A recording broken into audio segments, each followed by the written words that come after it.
In the deep silence of the Egyptian desert, where the wind erases footprints within hours and the sun bleaches stone into something closer to bone, there stands a broken face half buried in sand, its lips still curved in an expression of eternal, untouchable confidence. Before we begin, please subscribe. It's free, and it helps me create more documentaries like this. Now, let's journey back more than 3,000 years. This is the face of a man who called himself the strong bull, beloved of truth, chosen by the sun itself to rule the earth. He built more monuments than any king before or since, fathered more children than can be reliably counted, fought one of the most mythologized battles in ancient history, and then rewrote that battle's outcome in stone so convincingly that it took modern archaeology 3,000 years to catch him in the act. His name was Ramses, and the truth of his life is far stranger, far more human, and far more fascinating than the legend he left behind. To understand how a man could become a god in his own lifetime, we have to first understand the world that made such a thing possible, a world of flooding rivers and burning deserts, of temples that seemed to breathe with incense smoke, and a civilization that had already been ancient for 1,000 years before Ramses ever drew breath. By the time our story begins, Egypt was not a young nation stumbling toward greatness. It was already one of the oldest continuous civilizations on the face of the earth, a land that had unified under a single crown more than 15 centuries earlier, when the rest of the Mediterranean world was still scattered into small farming villages and loose tribal confederations. The Nile, that impossibly long silver thread running through hundreds of miles of otherwise lethal desert, had shaped everything about how the Egyptians saw themselves and their place in the cosmos. Each year, with a regularity so precise that it seemed to prove the gods themselves were watching over the land,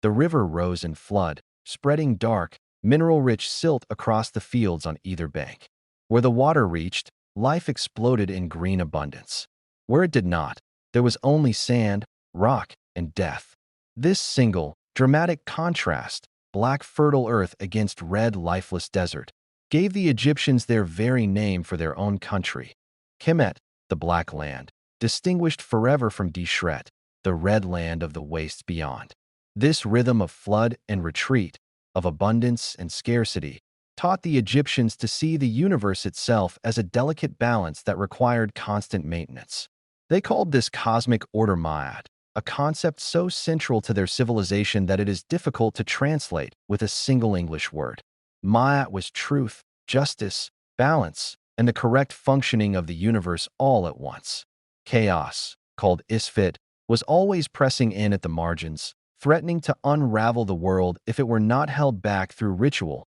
correct behavior, and above all, through the presence of a legitimate king on the throne. The pharaoh was not merely a political administrator in this worldview. He was the living intermediary between humanity and the divine, the one figure whose correct performance of ritual duty kept the sun rising, the river flooding, and the boundaries between order and chaos properly maintained. This is a crucial piece of context for understanding everything that follows, because it means that when we watch a young prince named Ramses grow into a king obsessed with grandeur, war, and eternal monuments, we are not simply watching personal vanity at work. We are watching a man raised from birth to believe that his success or failure was not his own business alone, but the business of the entire cosmos. To walk through an Egyptian city in this era, even in imagination, is to encounter a world of striking sensory contrasts. Along the riverbanks, farmers worked fields of emmer wheat and barley with wooden plows dragged by oxen,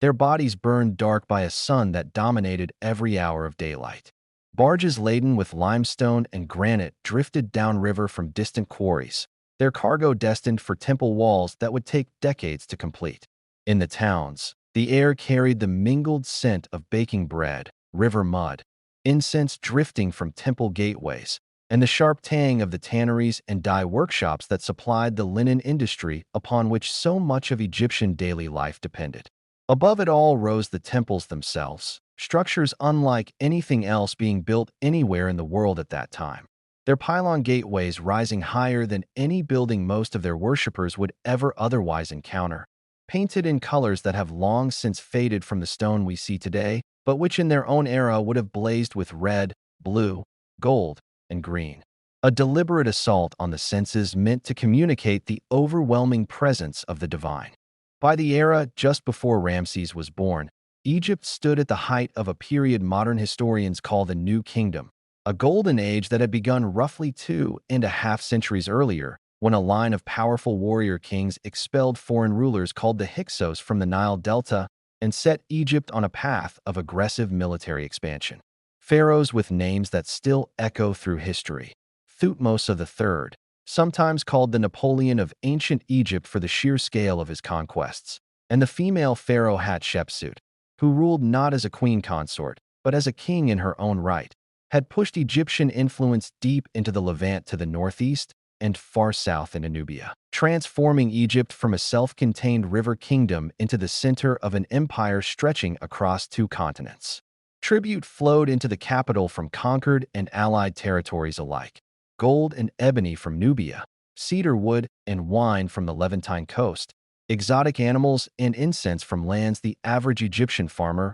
would never see with his own eyes. Temples grew larger and wealthier with each passing generation, their walls covered in inscriptions boasting of royal conquest, their storerooms filled with the produce of an empire. But this golden age had also passed through a period of profound crisis, one whose aftershocks were still being felt in the royal court in the years before Ramses was born. A pharaoh remembered by history as Akhenaten, a ruler whose name itself still sparks fierce debate among historians as to whether he was a visionary religious reformer or a dangerous radical who nearly broke his own civilization, had attempted something almost unthinkable. He had turned his back on the vast pantheon of Egyptian gods, the falcon-headed Horus, the jackal-headed Anubis, the powerful Ammonius, whose priesthood at the city of Thebes had grown wealthier and more politically influential than perhaps any religious institution in the ancient world, and had instead demanded that Egypt worship a single deity,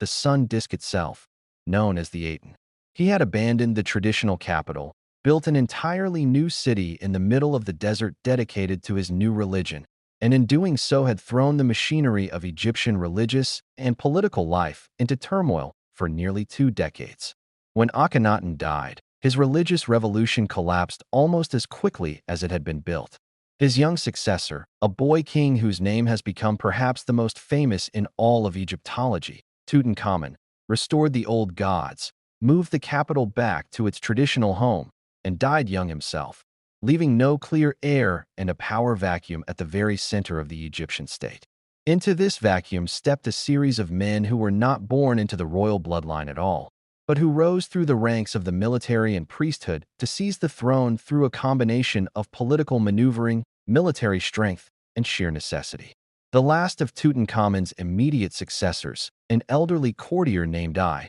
ruled only briefly. He was followed by a general named Horemheb, a man who had spent his career as one of the most powerful military and administrative figures in the kingdom, commanding armies and overseeing the machinery of state even before he took the crown for himself. Horemheb had no royal blood and, more pressingly for the stability of the throne, no son to inherit his position. Recognizing that Egypt could not survive another succession crisis so soon after the chaos of the Amarna period, as the Akhenaten era came to be known by later historians, Horemheb made a decision that would prove enormously consequential for the future of Egypt. He appointed his own trusted military second-in-command, a man named Paramesu, as his heir and successor. Paramesu came from a family with deep roots in the eastern Nile Delta, a region that had long served as Egypt's frontier zone facing the lands of Canaan and the Levant beyond. This was not the ancient sacred heartland of Thebes or Memphis,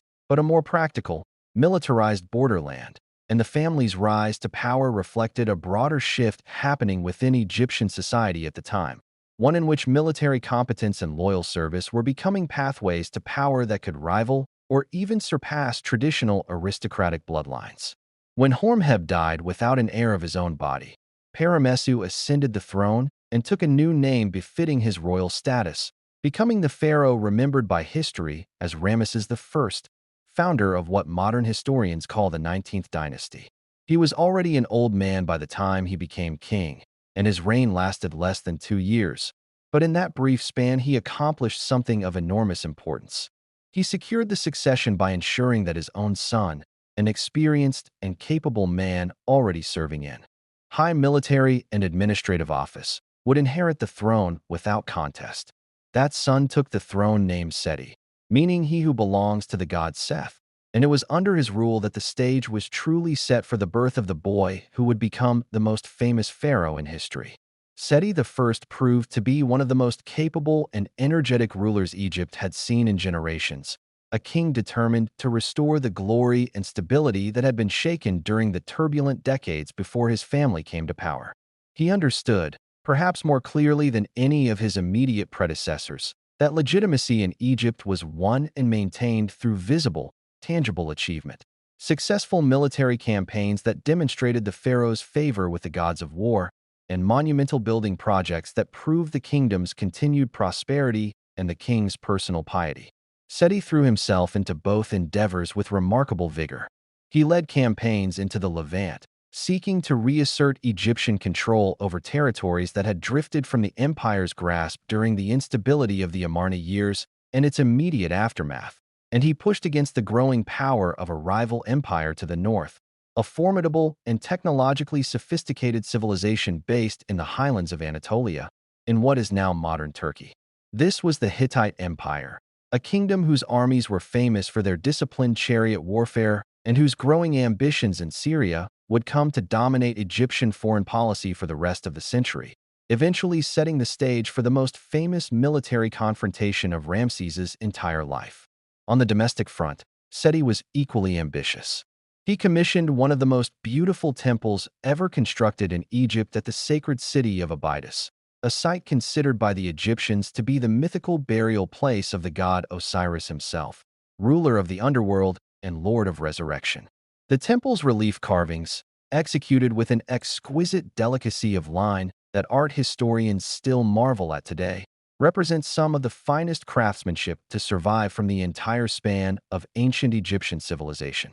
Seti also began construction of an enormous hall of towering stone columns at the great temple complex of Karnak in Thebes, a project so vast in scale that it would not be completed within his own lifetime, and whose completion would fall, fittingly, to his son. Seti's military campaigns, meanwhile, took Egyptian forces across a landscape that shifted dramatically in character as they moved from the familiar green ribbon of the Nile Valley into the dry hill country and coastal plains of Canaan, and further still into the more fertile but hotly contested territories of Syria. These campaigns were fought over towns and city-states whose names, Kadesh among them, appear again and again in the diplomatic and military records of the era, evidence of just how persistently unstable this frontier zone remained across successive Egyptian reigns. Seti achieved real successes here, reasserting Egyptian authority over portions of Canaan and even briefly contesting Hittite influence over Kadesh itself, campaigns that are commemorated in relief carvings at Karnak showing the king in his chariot trampling foreign enemies underfoot, the traditional visual language Egyptian pharaohs used to communicate martial triumph to any observer, literate or not, who gazed upon the temple walls. Yet Seti seems to have recognized, with a pragmatism that his son would not always share, the limits of what sustained military campaigning in this distant region could realistically achieve against a Hittite empire whose own resources and military sophistication were formidable in their own right. And by the later years of his reign, a kind of uneasy equilibrium had settled over the contested northern frontier, an equilibrium that would not last long after the throne passed to Ramses. It was into this household, the household of a driven, capable, and increasingly powerful pharaoh determined to restore Egypt to its former glory, that a boy who would become Ramses II was born, sometime in the final years of the 14th century before the Common Era, in a world already shaped by war, religious upheaval, and the constant pressure of imperial ambition. We do not know the precise date of his birth, and in truth the ancient Egyptians themselves organized time differently than we do, marking years not from a fixed starting point, but from the beginning of each king's reign. What we do know, pieced together from inscriptions, temple records, and the calculations of modern Egyptologists working backward from securely dated later events, is that Ramses was likely born while his grandfather Ramses I was still alive, or in the very earliest years of his father Seti's reign, making him a child of the royal household from his first breath, a boy who would never know a life outside the walls of palaces and the shadow of temple pylons. His mother, a woman named Tuya, held a position of considerable importance within the royal family, and later inscriptions commissioned by her son describe her in terms of great affection and reverence, praising her beauty and her devotion to the gods. Ramses was not Seti's firstborn son. An elder brother existed, one who by the normal conventions of Egyptian succession would have been expected to inherit the throne. But this elder brother died while still young, elevating Ramses, whether through fate, the will of the gods as the Egyptians would have understood it, or simple biological chance, to the position of heir apparent. This is a detail worth sitting with for a moment, because it means that the boy who would spend the rest of his life proclaiming his own destiny as chosen by the gods from the very moment of his conception did not, in fact, begin his life as the presumed future king.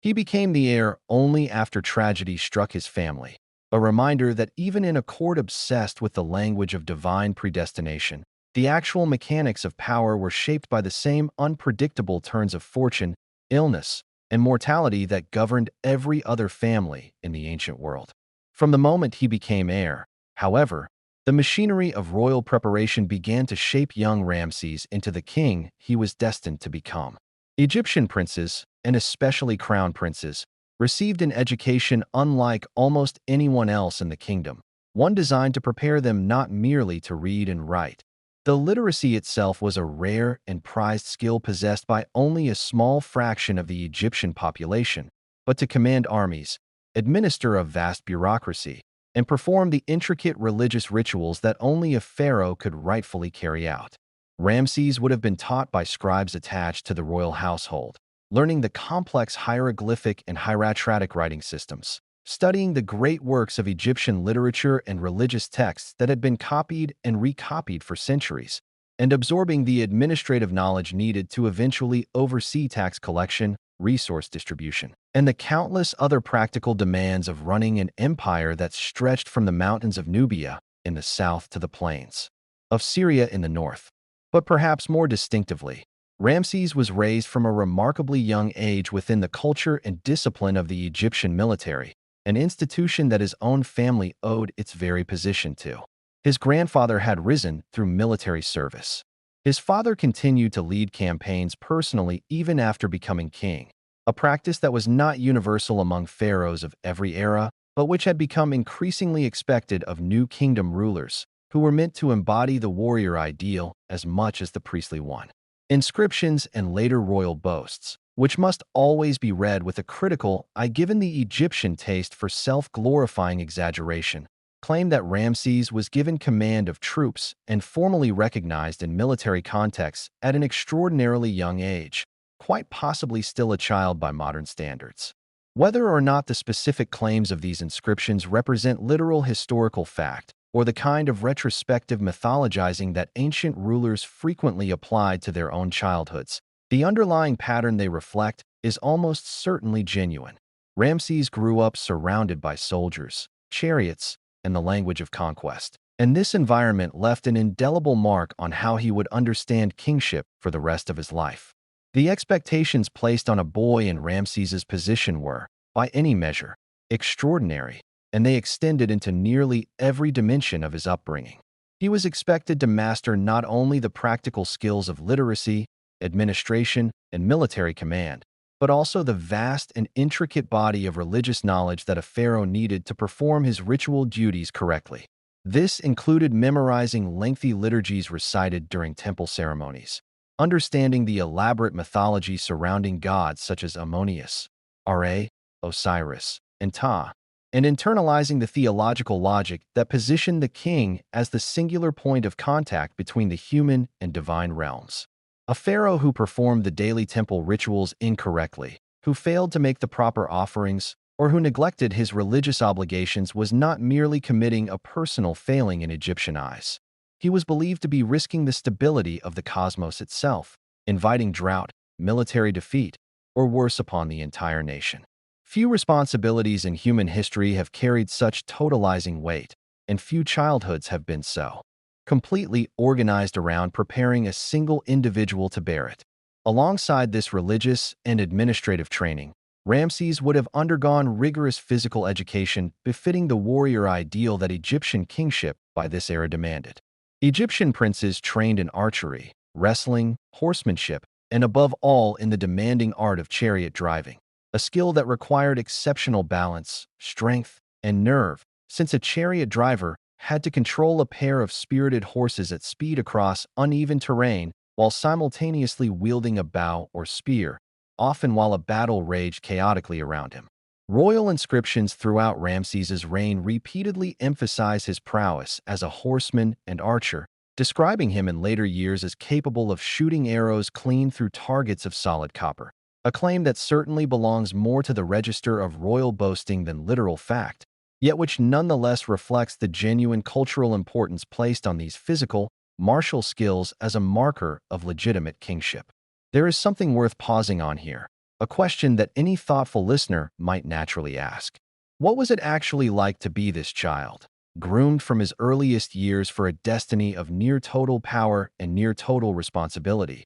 watched constantly by tutors, priests, military instructors, and the ever-present expectations of a father who was himself one of the most accomplished pharaohs of his generation? The ancient sources, unsurprisingly, tell us almost nothing about Ramses's inner emotional life as a boy. Egyptian royal inscriptions were not written to satisfy the psychological curiosity of a modern audience. They were written to project an image of flawless, God-ordained competence and confidence. And yet, if we look carefully at the pattern of Ramses's entire later life, the sheer scale of his building projects, the almost desperate repetition of his own name and image across the length and breadth of Egypt, the way he seemed determined not merely to succeed as a king, but to be remembered as the greatest king who had ever lived, we can perhaps glimpse the outline of a personality shaped by this extraordinary childhood pressure. Here was a boy who had lost an older brother and been thrust unexpectedly into the role of heir,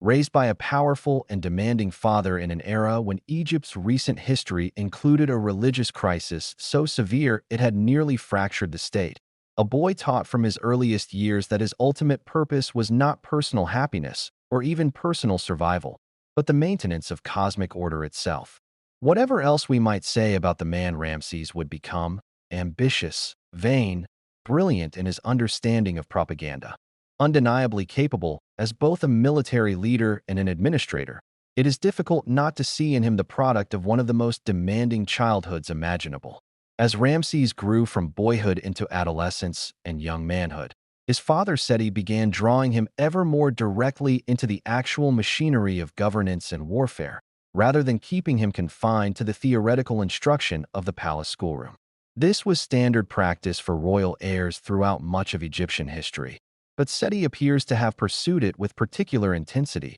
perhaps because he understood, better than most, how fragile the continuity of royal power could be. He had, after all, come to the throne through a chain of succession that bypassed traditional bloodlines entirely, and he clearly wanted to ensure that when his own time came to pass into the afterlife, his son would step into the role of pharaoh with the full confidence of a young man who had already proven himself in the field, not merely inherited his position through birth alone. By the time Ramses was in his teenage years, likely somewhere between the ages of 14 and 18, depending on how we interpret the fragmentary evidence, he was formally married and had been granted his own royal household, complete with the beginnings of what would eventually become one of the most extensive families of any pharaoh in Egyptian history. His first great royal wife, a woman named Nefertari, would go on to become perhaps the most beloved and celebrated of all his consorts, immortalized in one of the most breathtaking tombs ever constructed in the Valley of the Queens,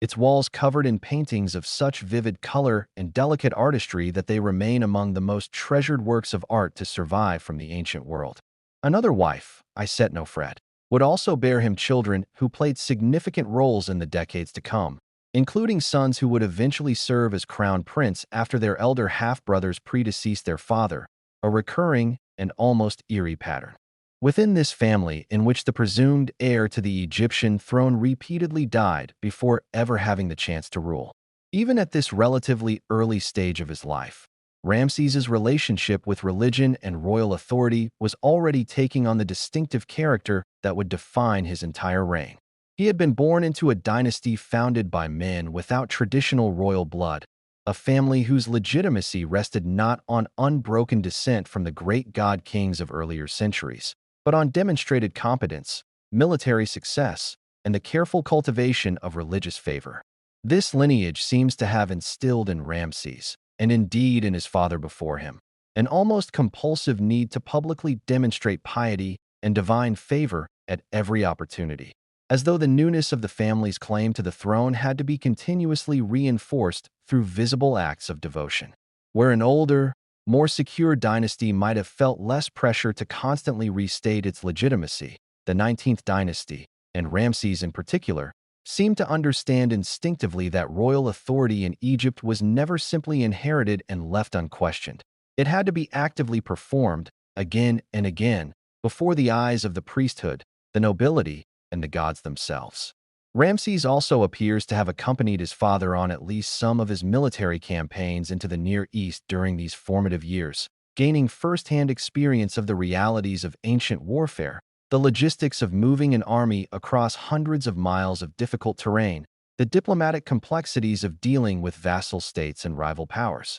and the sheer brutal unpredictability of combat itself. These campaigns took Seti's forces into the contested territories of Canaan and Syria, regions that had once been firmly under Egyptian control during the height of the empire's expansion generations earlier, but which had grown increasingly restive and increasingly subject to the competing influence of the Hittite Empire pressing down from the north. To understand the world Ramses was being prepared to inherit, we need to understand this geopolitical rivalry in some depth, because it would come to define the single most famous episode of his entire reign. The Hittite Empire, centered on its capital city of Hattusa in the rugged highlands of central Anatolia, had by this point become one of the great powers of the ancient Near East, a rival not only to Egypt, but to other significant kingdoms such as Babylon and Assyria in Mesopotamia. The Hittites were renowned for their mastery of chariot warfare, employing heavier three-man chariots that carried a driver,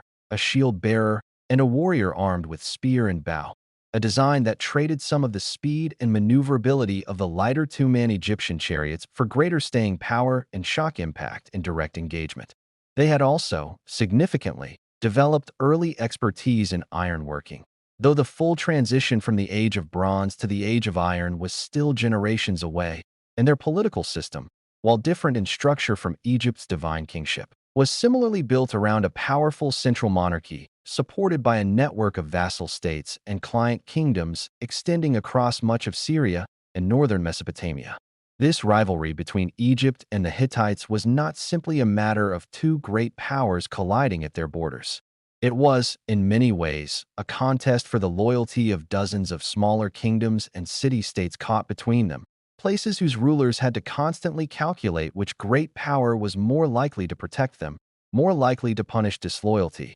and more likely to remain dominant over the years to come. Letters and treaties surviving from this general period reveal local rulers writing anxiously to Egyptian officials, professing loyalty while simultaneously hedging their position against the possibility of Hittite retaliation, a pattern of diplomatic tightrope walking that shaped the political texture of the entire region. For Egypt, maintaining influence in this contested zone was not merely a matter of prestige. It secured vital trade routes carrying timber, metals, and other resources that Egypt itself lacked in sufficient quantity, and it provided a buffer zone protecting the Nile Valley itself from any power that might otherwise threaten to push south toward the Egyptian heartland. For the Hittites, meanwhile, control over Syria offered access to Mediterranean trade and agricultural resources that supplemented the more limited productivity of their Anatolian highland core, making the region a matter of genuine economic as well as strategic importance to both empires. The critical flashpoint between these two great powers was the region of Syria, and within it, one city in particular whose name would become forever linked with Ramses's legacy, Kadesh. Kadesh sat in a strategically vital position along the Orontes River, controlling important trade and military routes that connected the Mediterranean coast to the interior of Syria and beyond into Mesopotamia. Whoever controlled Kadesh effectively controlled the balance of power in the entire region, and the city had changed hands between Egyptian and Hittite spheres of influence multiple times over the preceding decades, a persistent irritant and flashpoint that neither empire seemed willing to permanently concede. When Seti died, likely in his mid to late reign after roughly a decade and a half on the throne, Egypt passed into the hands of his son with what the surviving evidence suggests was a remarkably smooth and uncontested transition, a testament both to the careful preparation Seti had invested in his heir and to Ramses's own evident readiness to assume the full weight of the crown. Egyptian royal ideology held that the moment of a pharaoh's death was also, simultaneously, the moment of his successor's accession, a theological sleight of hand that ensured there was never, even in theory, a moment when Egypt lacked a legitimate king to maintain Ma'at and hold back the forces of chaos. Ramses, likely in his early 20s at the time, though the exact age remains a subject of scholarly debate, ascended to the throne of Egypt and took on the full titulary of a pharaoh, a series of 5 formal names, each carrying deep religious and political significance, proclaiming him as the beloved of the god Ammonius, the strong bull, and eventually, in perhaps his most famous epithet, the one whom the sun god Ra himself had chosen, a name construction that modern scholars render into English, roughly as Ramses, meaning born of Ra. The death of a pharaoh, even one whose succession had been as carefully arranged as Seti's, was never a simple matter in ancient Egypt. It set in motion an elaborate sequence of religious rites surrounding the mummification and burial of the deceased king, a process that traditionally spanned some 70 days, during which the deceased pharaoh's body was ritually preserved and prepared for its journey into the afterlife, while at the same time the machinery of state had to continue functioning smoothly under the authority of the new, already reigning king. Seti was laid to rest in a tomb cut deep into the limestone cliffs of the Valley of the Kings, a tomb whose painted corridors and chambers, decorated with scenes from Egyptian funerary texts describing the sun god's nightly journey through the underworld, remain among the most spectacular ever discovered in that valley. A fitting final resting place for a king who had done so much to restore Egypt's fortunes after the turbulence of the preceding decades. For Ramses, his father's death marked not a moment of uncertainty,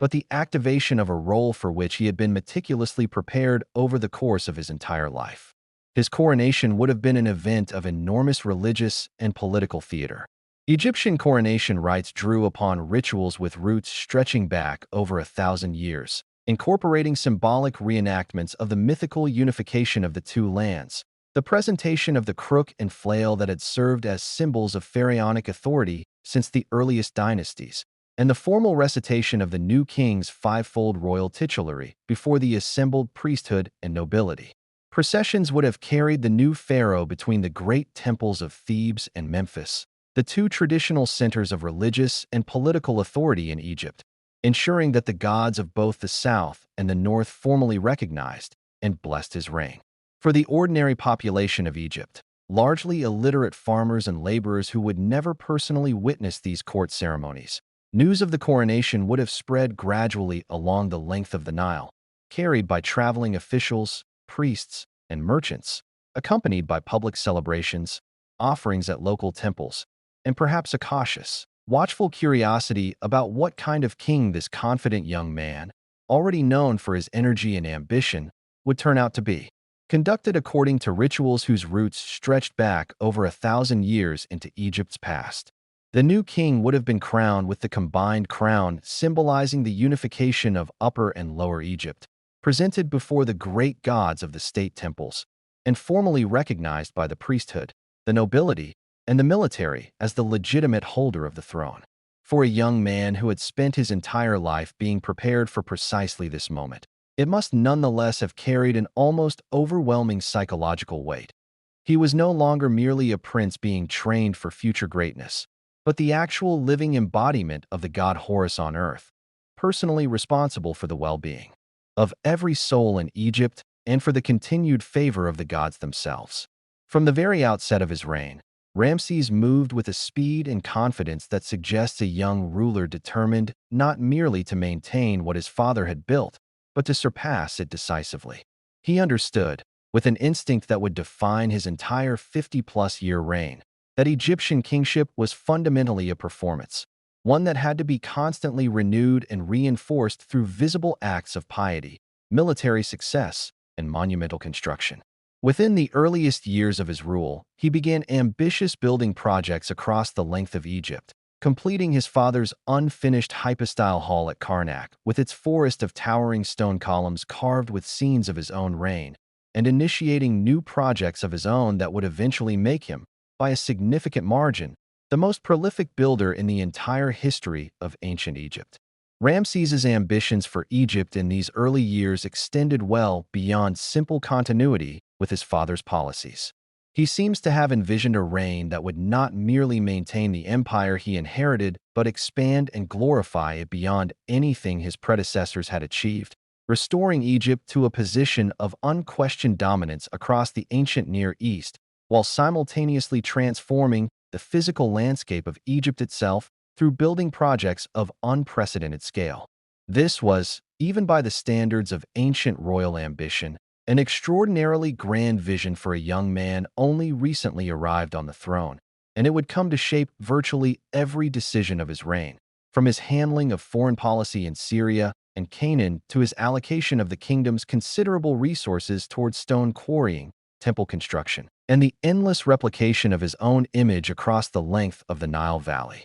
He also moved quickly to establish his military credentials, a matter of considerable importance both practically and symbolically. A new pharaoh who had not yet proven himself in battle risked being seen as untested, potentially vulnerable to the ambitions of rival powers who might sense weakness at the moment of transition. In the earliest years of his reign, Ramses led campaigns into Nubia to the south, reinforcing Egyptian control over territories that provided crucial resources of gold and other valuable goods. And he began turning his attention increasingly toward the perennial challenge in the north, the contested territories of the Levant and the looming shadow of Hittite power. The situation Ramses inherited in the Near East was delicately, dangerously balanced. The vassal kingdoms and city-states scattered across Canaan and Syria existed in a complex web of shifting loyalties, some firmly within the Egyptian sphere of influence, others increasingly drawn toward the Hittites,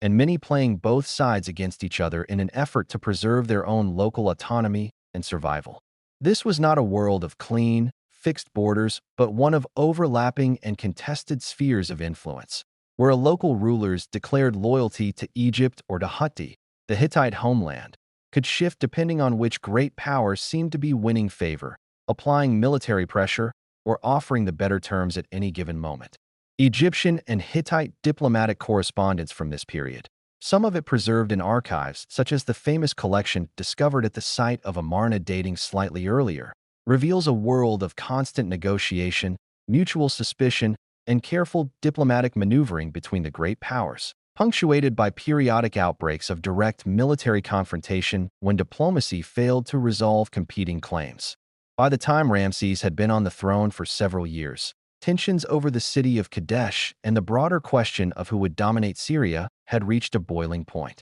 The Hittite king at this time, a formidable and capable ruler named Muwatalli II, had been steadily consolidating his own power and extending Hittite influence southward, and it became increasingly clear to Ramses and his advisors that a major military confrontation over Kadesh was approaching, one that would likely determine the balance of power in the region for a generation or more. Ramses, still relatively early in his reign and eager to establish himself decisively as a great warrior pharaoh in the tradition of his most celebrated ancestors, resolved to strike first and reclaim Kadesh for the Egyptian empire once and for all. The campaign that followed, which modern historians date to roughly the 5th year of Ramses's reign, would become the single most extensively documented military engagement to survive from the entire span of ancient Egyptian history, immortalized in inscriptions, reliefs, and literary accounts carved onto temple walls across Egypt in a level of detail unmatched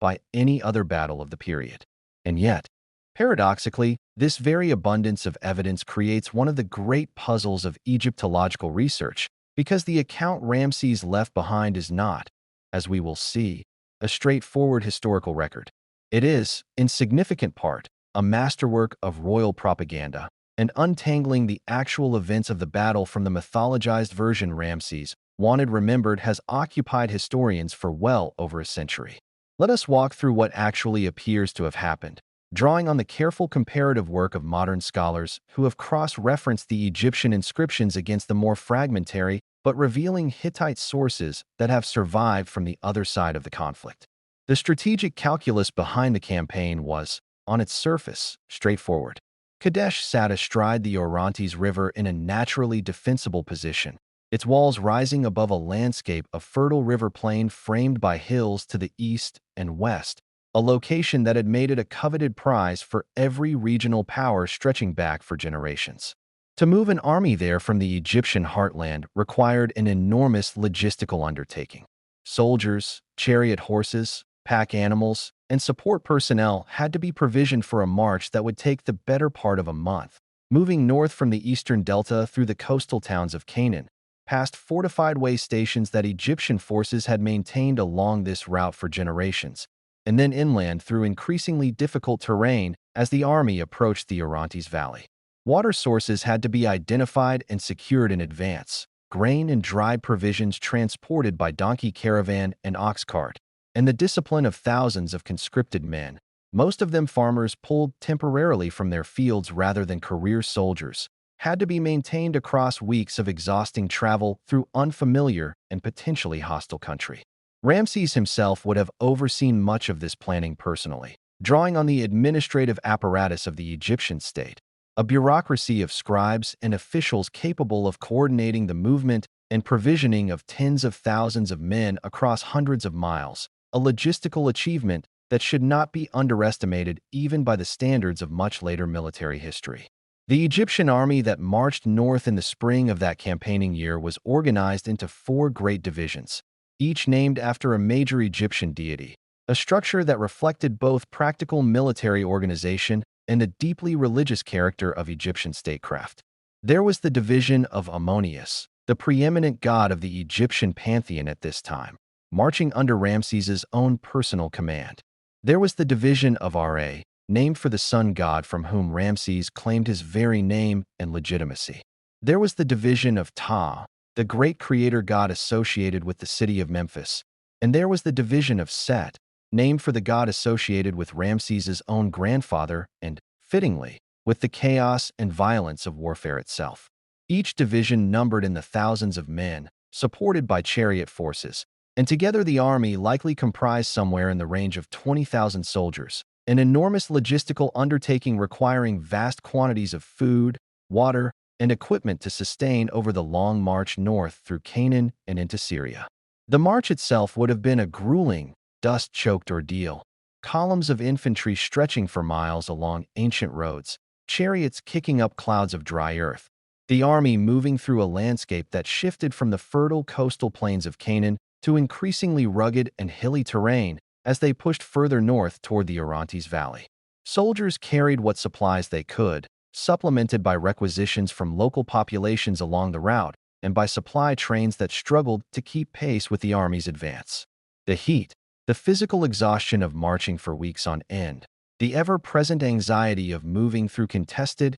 and potentially hostile territory, all of this would have weighed on the minds of the ordinary Egyptian soldiers, most of them conscripted farmers and laborers rather than professional warriors, even as their young pharaoh rode ahead with the confidence of a man who believed, quite genuinely, that the gods themselves marched beside him. As the Egyptian army approached the vicinity of Kadesh, Ramses's forces captured 2 men who claimed to be deserters from the Hittite army, and it is here that the campaign's fortunes took their first, fateful turn. These men, under questioning, told Ramses precisely what he wanted to hear, that the great Hittite king Muwatalli, intimidated by the size and strength of the approaching Egyptian force, had withdrawn his army far to the north, abandoning any intention of contesting Kadesh directly. This was, as later events would reveal with brutal clarity, a deliberate deception planted by the Hittites specifically to lure the overconfident young pharaoh into a trap.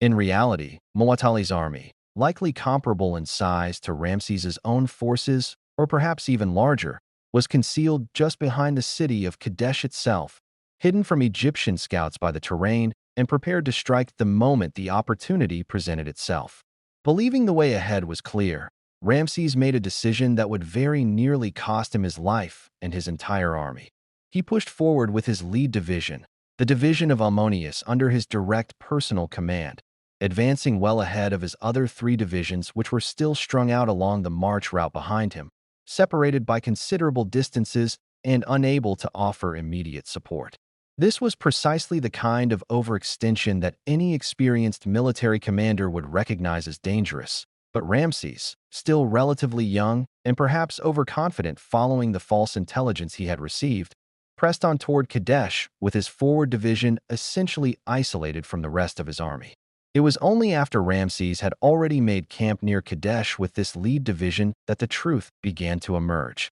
Egyptian scouts managed to capture additional Hittite prisoners, and this time, under more thorough interrogation, likely involving considerable physical coercion according to the Egyptian account itself, the truth spilled out. The entire Hittite army was concealed nearby, poised to strike, and the deserters who had misled Ramses earlier had been planted deliberately as agents of deception. The inscriptions describe Ramses's fury and alarm upon receiving this news, and he immediately summoned his vizier and military commanders in an attempt to rush word back to his trailing divisions, urging them to hasten their advance and close the dangerous gap that now separated them from his exposed forward position. But it was already too late. Before the necessary reinforcements could arrive, Muwatalli unleashed his chariot forces in a devastating surprise attack, striking not at Ramses's own division of Ammonius directly, but at the division of Ra, which was still strung out along the march route attempting to close the distance to the main camp.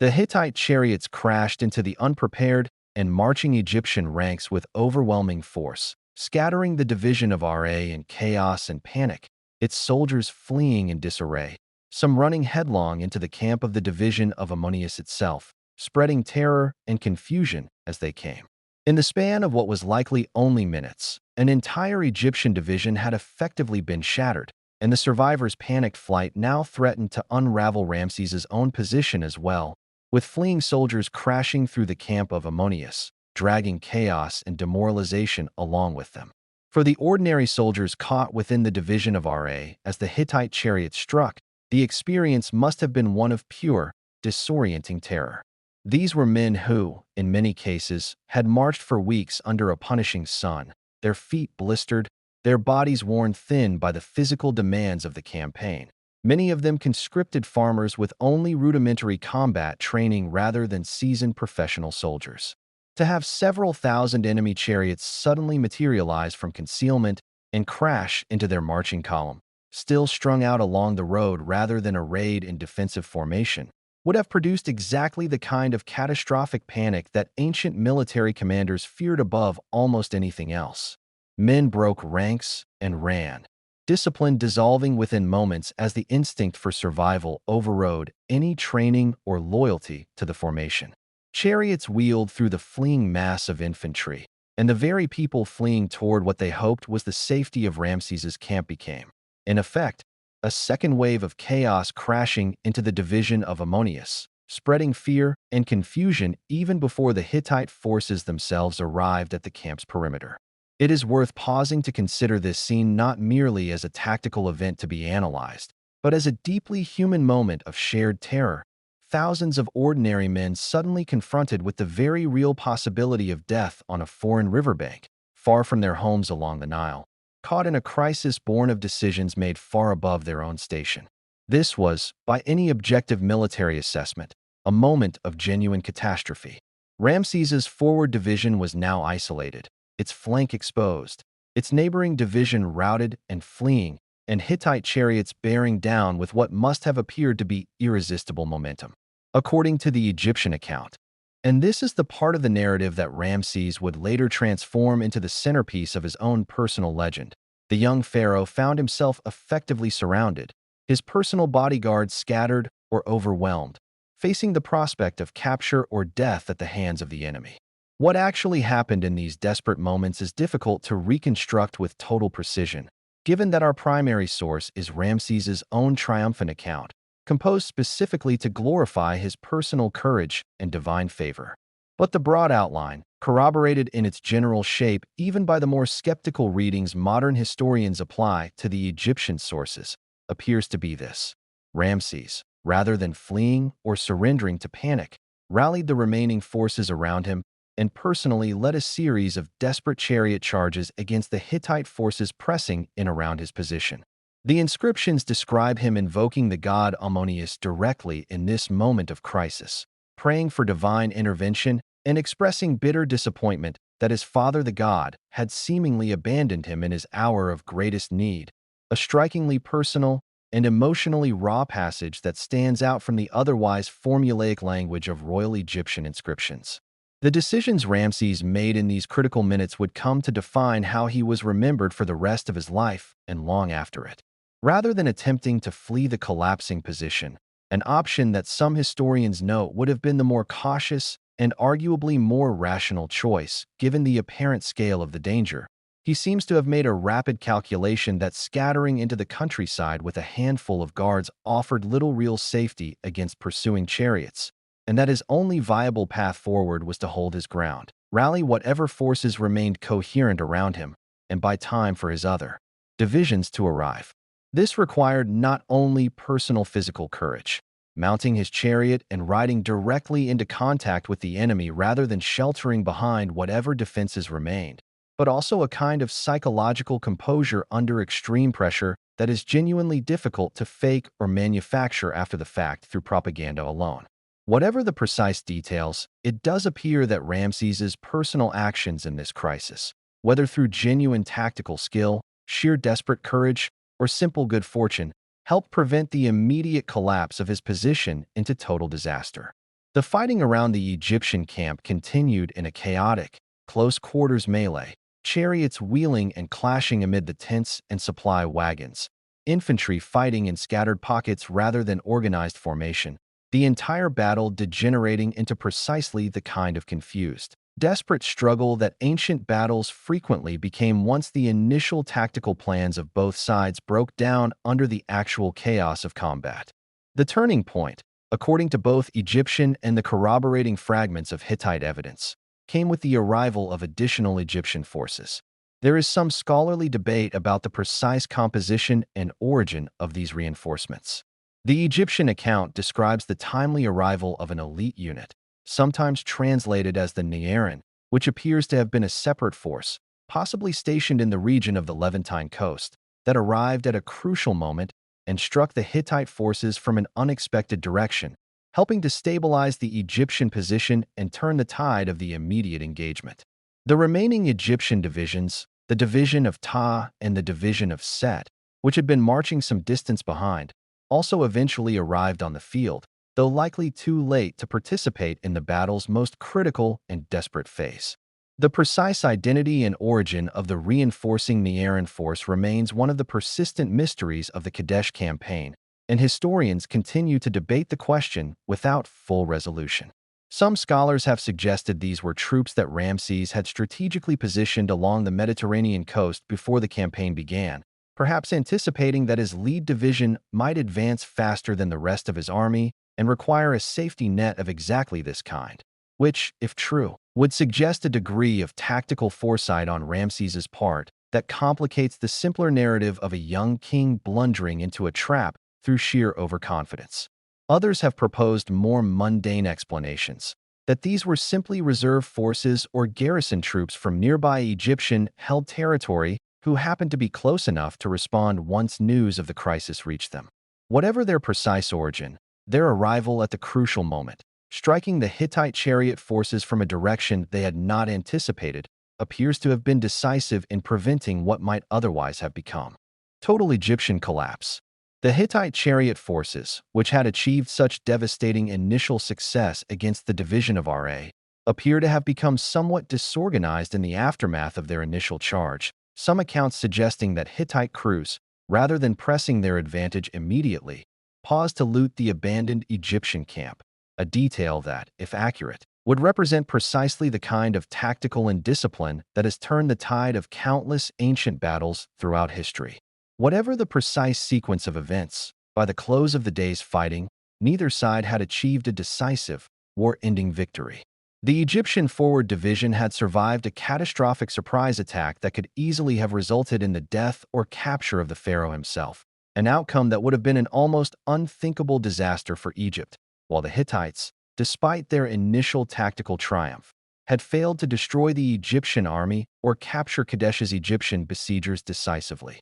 The following day appears to have seen further fighting, described in the Egyptian sources as another engagement in which Ramses again distinguished himself in combat, though by this point both armies had suffered significant losses and the overall outcome remained genuinely inconclusive. Eventually, according to the Egyptian account, Muwatalli sent an offer of truce, and the two exhausted armies disengaged, with Ramses ultimately withdrawing his forces back toward Egyptian-controlled territory rather than pressing forward to capture Kadesh itself, which remained, in practical terms, within the Hittite sphere of influence. This is the point where the historical reality of the Battle of Kadesh and the legend that Ramses constructed around it diverge most dramatically, and understanding this divergence tells us as much about the nature of ancient Egyptian kingship and propaganda as it does about the battle itself. When Ramses returned to Egypt, he commissioned an extensive account of the battle to be inscribed on temple walls across the kingdom,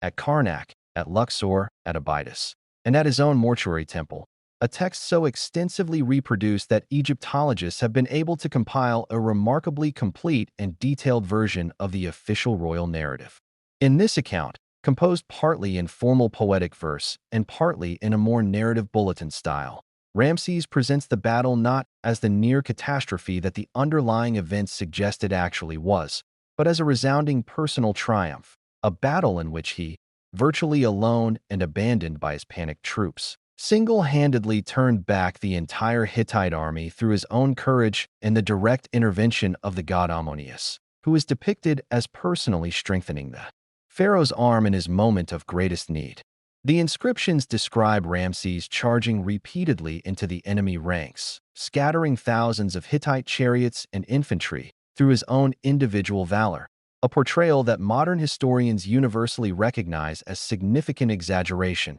even as they acknowledge that Ramses likely did display genuine personal courage during the crisis, whatever the precise numbers and scale involved. This is a crucial moment for us to pause and consider the difference between ancient royal propaganda and modern historical interpretation, a distinction that runs through the entire study of ancient history, but which is nowhere more vividly illustrated than in the case of Kadesh. Egyptian pharaohs did not write history in the sense that a modern historian would understand the term, as an attempt at objective reconstruction of past events. Royal inscriptions served a fundamentally different purpose. They were declarations of the pharaoh's legitimacy, his favor with the gods, and his fitness to rule, addressed as much to the gods themselves and to future generations as to any contemporary audience. A pharaoh who admitted to a near-catastrophic military blunder, even one he ultimately survived and fought his way out of, would have been undermining the very foundation of his own claim to divine kingship.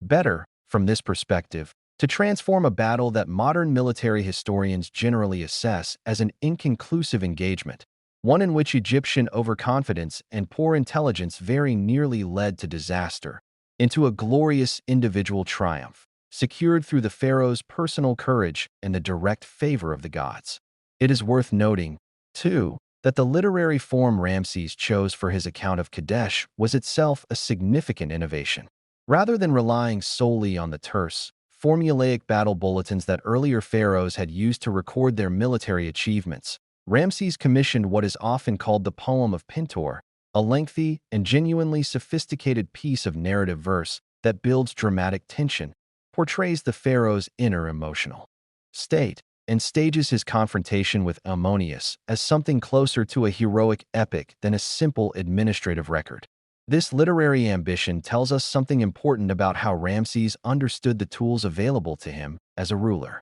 He was not content merely to have his achievements recorded. He wanted them experienced, retold, and remembered as story, understanding on some intuitive level that a compelling narrative outlives a mere list of facts. In this sense, the Kadesh inscriptions represent one of the earliest and most elaborate examples of a ruler consciously crafting his own mythology in something close to real time, a practice that would echo through the self-portraiture of rulers and leaders for the rest of human history. Modern Egyptologists, working with the tools of comparative source analysis, archaeological evidence, and cross-referencing against the surviving fragments of Hittite records, have been able to reconstruct a picture considerably more nuanced than Ramses's own triumphant account. The Hittite sources, while far less extensive than the Egyptian material, suggest that Muwatalli himself considered the battle at least a partial success, and crucially, in the years that followed, Kadesh and the broader region of Syria remained firmly within the Hittite sphere of influence rather than reverting to Egyptian control,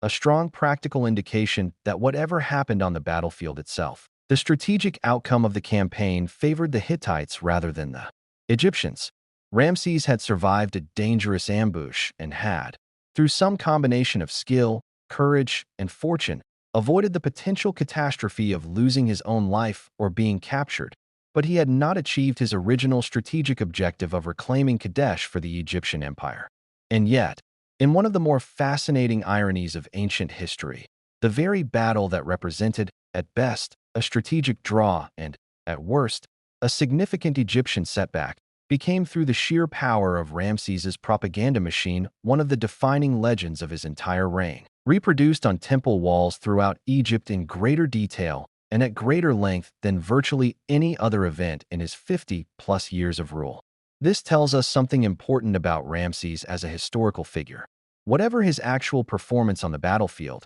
he possessed an almost unparalleled genius for the management of his own image and legacy, understanding intuitively that in the long run, the story that survives matters as much as, or perhaps even more than, the literal events themselves. It is a lesson that echoes across the centuries into our own age, one that Ramses seems to have understood with startling clarity 3,000 years before anyone had a word for public relations. The years immediately following Kadesh did not bring the swift, decisive resolution to the Egyptian-Hittite rivalry that either side might have hoped for. Instead, the conflict settled into a prolonged period of continued tension, punctuated by further military campaigns as both empires sought to solidify their respective spheres of influence across the contested territories of the Levant. Ramses continued to lead or dispatch military expeditions into the region over the years that followed, gradually working to reassert Egyptian control over certain territories even as Kadesh itself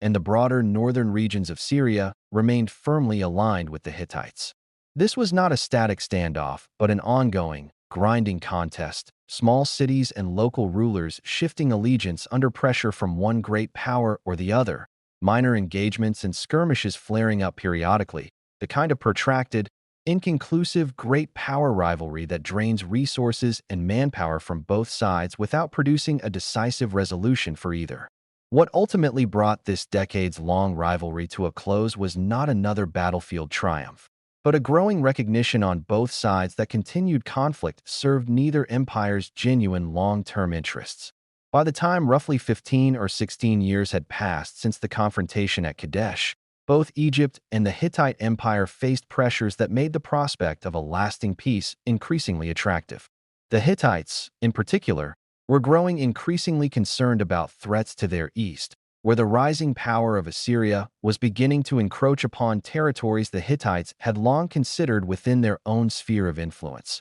A genuinely existential concern that made the prospect of continued conflict with Egypt on their southern flank an increasingly dangerous luxury they could scarcely afford. There is also reason to believe that internal political considerations within the Hittite royal family, including questions of succession and legitimacy following changes in Hittite leadership after the death of Muwatalli, added further incentive for the new Hittite king to seek stability through diplomatic accommodation with Egypt rather than continued costly warfare. The diplomatic process that led to this eventual peace was neither swift nor simple. It unfolded across an extended exchange of letters and formal embassies traveling back and forth between the Egyptian court and the Hittite capital at Hattusa, carried by envoys who braved the same long and difficult overland routes that armies had once marched along in war. These negotiations required both sides to work through genuinely difficult and sensitive issues,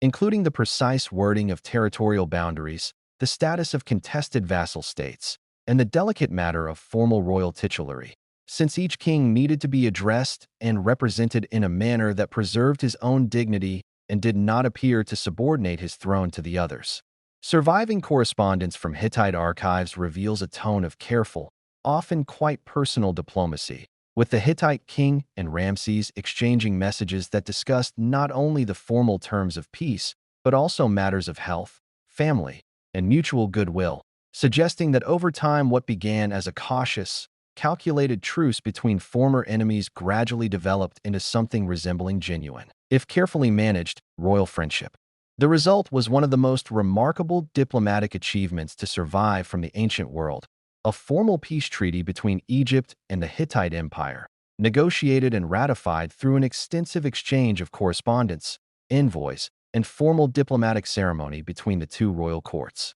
This treaty, whose text survives in versions inscribed both on Egyptian temple walls and on a cuneiform tablet discovered among the Hittite royal archives at Hattusa, a correspondence between the two versions that allows historians a remarkably rare opportunity to compare how each side chose to record and present the same historical agreement, stands today as one of the earliest surviving peace treaties in recorded human history and the only ancient Near Eastern peace treaty for which we possess versions from both signatory parties. The treaty's terms were sophisticated and comprehensive by any standard, ancient or modern. It established a formal boundary between the two empires' spheres of influence in the Levant, effectively recognizing Hittite control over the northern regions, including Kadesh, while confirming Egyptian dominance over territories further south. It included mutual defense provisions, with each side pledging to come to the other's aid in the event of external attack or internal rebellion, a remarkable clause given the decades of hostility that had preceded it. It addressed the sensitive matter of political refugees and defectors, establishing procedures for their return, and it was sealed, as was customary in the diplomatic practice of the era, with invocations of each nation's respective gods as witnesses and guarantors of the agreement's terms, a reminder that in the ancient world, treaties were not merely political documents, but sacred oaths whose violation carried the risk of divine punishment as well as earthly consequence. The peace was further cemented, in a gesture that carried enormous symbolic and political weight, through a marriage alliance. Ramses took as one of his wives a Hittite princess, daughter of the Hittite king, an event that was itself commemorated with considerable pomp and ceremony. The arrival of the Hittite princess and her entourage in Egypt described in surviving inscriptions as an occasion of great celebration, a visible, undeniable symbol to both peoples that the long era of hostility between the two great powers had genuinely come to an end. It is a remarkable thing to consider. The same young pharaoh who had once ridden desperately into a chaotic melee near Kadesh, fighting for his very survival against Hittite chariots, would in his later years welcome a Hittite princess into his own household as one of his honored wives. The arc of his relationship with this rival civilization bending from near catastrophic warfare toward genuine, lasting diplomatic partnership. This treaty holds a significance in world history that extends well beyond the specific fortunes of Egypt and the Hittite Empire in their own era. It represents one of humanity's earliest surviving examples of formal, codified international diplomacy, a demonstration that even in an age when warfare and conquest were considered natural and even divinely sanctioned expressions of royal power, human civilizations were also capable of recognizing the value of negotiated peace, mutual recognition, and structured diplomatic relationships between sovereign states. A reproduction of this treaty hangs today at the headquarters of the United Nations in New York, a symbolic acknowledgement of its place as an ancestor to the entire modern tradition of international law and diplomacy, a thread connecting the ambitions of a young Egyptian pharaoh 3,000 years ago to the diplomatic institutions that still, however imperfectly, attempt to manage conflict between nations in our own time. For Ramses himself, the peace with the Hittites marked something of a turning point in the character and priorities of his reign. He had, by this stage, thoroughly established his credentials as a warrior king, securing his place within the long tradition of martial Egyptian pharaohs stretching back through his father and grandfather to the great conquerors of earlier dynasties. He had weathered what may well have been the most dangerous single moment of his life at Kadesh and transformed even that near disaster into the foundation of his own personal legend. And now, with the northern frontier finally stabilized through formal treaty rather than perpetual contested warfare, he found himself free to turn his enormous ambition, his boundless confidence, and the vast resources of a stable, prosperous empire toward an entirely different arena of achievement, one that would occupy him for the remaining decades of what would become one of the longest reigns in all of ancient Egyptian history. Because for all his genuine accomplishments on the battlefield and at the negotiating table, it was not through warfare or diplomacy alone that Ramses intended to secure his place in history. He understood, with the same intuitive genius for legacy and propaganda that had transformed a near disaster at Kadesh into an eternal legend of personal heroism, that stone endures where the memory of any single battle eventually fades. Treaties, however historic, could be renegotiated or forgotten by future generations who never witnessed their signing. Battles, however glorious in the telling, existed only in the words used to describe them, vulnerable to the fading of memory and the passing of the generations who had heard those words first spoken aloud. But a temple, cut deep into living rock or raised course by course in dressed limestone and granite, carved with the pharaoh's face and name repeated across every surface of visitors I might fall upon, could speak for itself across centuries without any need for a storyteller to keep its message alive. Already, in these early years of peace with the Hittites, Ramses had begun turning the full resources of the Egyptian state toward this new ambition with the same energy he had once poured into war. Quarrying expeditions were being dispatched deeper into the deserts east and west of the Nile than ever before, seeking out granite, sandstone, and limestone in quantities that would have seemed almost unimaginable to earlier generations of Egyptian builders. Skilled craftsmen, sculptors, and armies of laborers were being organized and provisioned on a scale that mirrored the very military logistics Ramses had mastered during his campaigns in Syria. The machinery of conquest gradually repurposed toward an entirely different,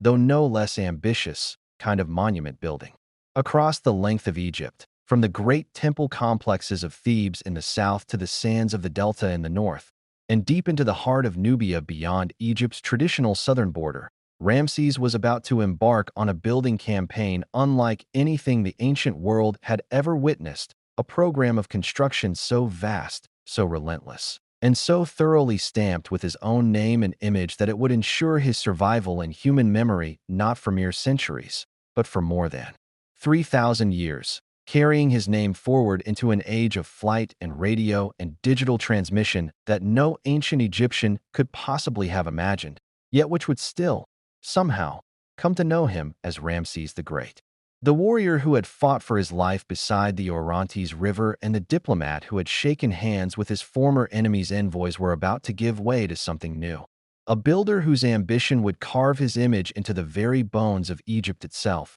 and whose desert monuments, rising where nothing but sand and silence had stood before, would ensure that his story was only just beginning. Peace, it turned out, demanded a different kind of ambition than war ever had, and Ramses adapted to this new reality with the same restless energy that had once carried him into the chaos beside the Orontes River. For a king who had spent the first years of his reign proving himself through conquest, the settlement with the Hittites might have seemed, to a lesser ruler, like an ending, a moment to rest on the laurels of a hard-won and hard-mythologized triumph. But Ramses seems to have understood almost immediately that the absence of a great rival to fight did not mean the absence of a great contest to win. There remained a battle he had not yet fought, one that could not be decided by chariots or infantry, a contest against time itself, against the slow, patient erosion that eventually claims every human achievement, every reputation,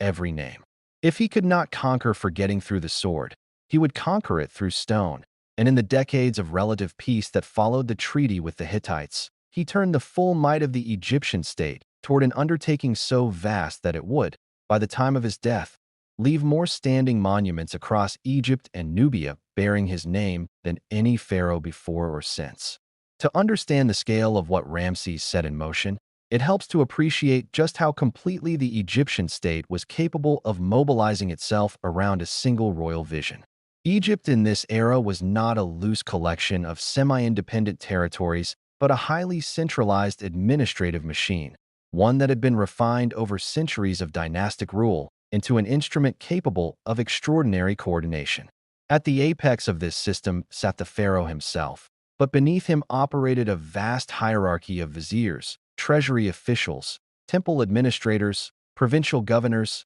and scribes, each responsible for some portion of the intricate web of resource collection, allocation, and labor management that made monumental construction possible. When Ramses decided to commission a new temple or expand an existing one, the decision did not simply result in stonemasons appearing at a building site. It set into motion an administrative cascade, scribes calculating the quantities of grain, beer, and other provisions needed to feed the workforce, officials organizing the conscription of laborers from across the kingdom under the traditional system of corvée labor, in which Egyptian subjects owed a certain portion of their time each year to state service, whether on irrigation projects, mining expeditions, or the great building campaigns that so defined this era, and quarrying expeditions, dispatched to distant and often hazardous locations to extract the raw stone that would eventually be carved into the pharaoh's own image. A single royal decree,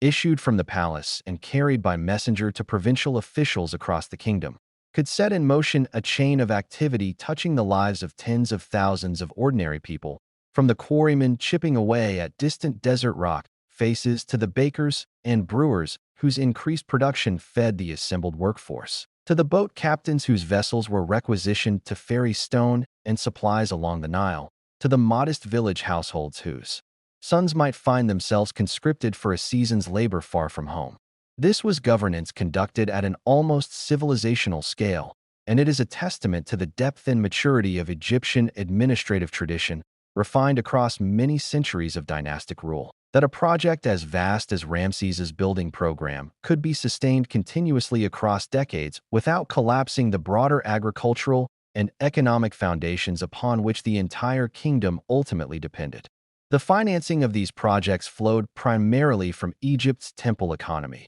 an economic structure that can seem unfamiliar to modern listeners accustomed to a clear separation between religious institutions and the machinery of the state. In New Kingdom Egypt, the great temples were not merely places of worship but enormous economic enterprises in their own right, controlling vast tracts of agricultural land, herds of cattle, fleets of ships, and workshops of craftsmen, all of it nominally dedicated to the service of the gods but functioning, in practice, as an extension of royal economic power. The Temple of Amunius at Karnak alone, by this period, had grown into one of the wealthiest institutions in the ancient world, its granaries and treasuries swollen with the accumulated tribute of generations of royal donations, campaign spoils, and the produce of its own extensive estates. Ramses drew heavily on this temple wealth, and indeed expanded it considerably through his own donations and new foundations, understanding that a prosperous temple economy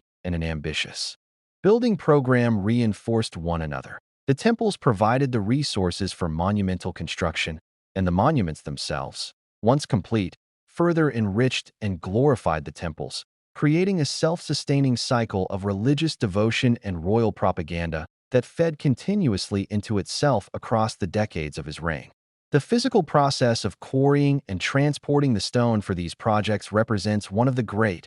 often underappreciated engineering achievements of the ancient world. Egyptian quarrymen worked sites scattered across the length of the Nile Valley and deep into the surrounding deserts, each known for particular qualities of stone suited to different purposes. The fine white limestone favored for many temple walls came from quarries near the capital region, while the harder, more prestigious red granite, prized for its durability and its striking visual impact when polished, was extracted primarily from quarries near Aswan in the far south, where exposed granite outcrops along the Nile's first cataract had supplied Egyptian builders for well over 1,000 years before Ramses's time. Sandstone, used extensively in the temples of Upper Egypt, including much of what Ramses would build at Karnak and Luxor, came largely from quarries near Gebel el Silsila. a dramatic gorge where the Nile itself narrows between sandstone cliffs that still bear the marks of ancient chisels and the faint outlines of unfinished blocks abandoned mid-extraction. The techniques quarrymen used to cut these enormous blocks free from the living rock relied on tools that seem almost deceptively simple by modern standards: copper and later bronze chisels, wooden wedges driven into cut channels and then soaked with water so that the swelling would gradually fracture the stone along a controlled line, and an enormous, patient application of skilled human labor. Once freed from the quarry face, blocks weighing anywhere from a few tons to, in the most extreme cases of colossal statuary, well over 1,000 tons had to be moved, often across considerable distances, to their final destination. Egyptian engineers accomplished this primarily through an ingenious combination of wooden sledges, teams of laborers hauling in coordinated unison, and, where the terrain allowed, the wetting of sand in front of the sledge's path, a technique that modern experimental archaeology has confirmed dramatically reduces friction and allows far heavier loads to be dragged than dry sand alone would permit. Where possible, the Nile itself served as Egypt's great highway, barges and cargo vessels ferrying the heaviest blocks downriver or upriver depending on the location of the quarry relative to the construction site, timed carefully to take advantage of the annual flood, when higher water levels allowed heavily laden vessels to approach construction sites that would otherwise have been inaccessible by water during the rest of the year. To stand at the edge of one of these quarries, even now, amid the scattered debris of unfinished blocks and the long straight scars left by ancient chisels, is to feel something of the scale of human effort that Ramses's ambition demanded. The heat in these desert quarrying sites would have been relentless, radiating off exposed rock through the long hours of daylight, and the labor itself was punishing in the extreme. Teams of men working in coordinated rhythm, striking wedges, hauling ropes, calling out cadences to keep their combined efforts synchronized as they inched enormous blocks of stone across the sand toward waiting sledges or, where the terrain allowed, directly to the riverbank. The rhythmic sound of metal striking stone, the shouted commands of overseers, the creak of wooden sledges under impossible loads, all of this would have formed the constant, physical soundtrack of the Ramesside building program, an aspect of the era's grandeur that leaves no trace in the polished, idealized reliefs that Ramses commissioned to commemorate his achievements, yet without which not a single one of his monuments could ever have risen from the desert floor. Behind every finished temple wall stood an army of specialized craftsmen whose skills had often been passed down through families across many generations, a hereditary transmission of expertise that gave Egyptian art and architecture much of its remarkable consistency of style and technique across centuries. There were master sculptors capable of transforming a rough quarried block into a portrait of the pharaoh with an idealized, serene perfection instantly recognizable as belonging to the Egyptian artistic tradition, yet subtly adapted to reflect the particular stylistic preferences of Ramses's own reign. There were relief carvers, whose painstaking work cutting scenes and hieroglyphic inscriptions into stone surfaces required not only technical skill, but a thorough education in the complex conventions of Egyptian art, in which the human figure was rendered according to strict formal rules, the most recognizable view of each body part combined into a single image regardless of the direction the figure was meant to be facing, a stylistic choice that had remained remarkably stable for well over 1,000 years by the time Ramses commissioned his own monuments. There were painters who applied the vivid mineral pigments, ochre reds and yellows, malachite greens, and the brilliant blue derived from ground lapis lazuli or, more commonly, from an artificially manufactured compound modern chemists now call Egyptian blue,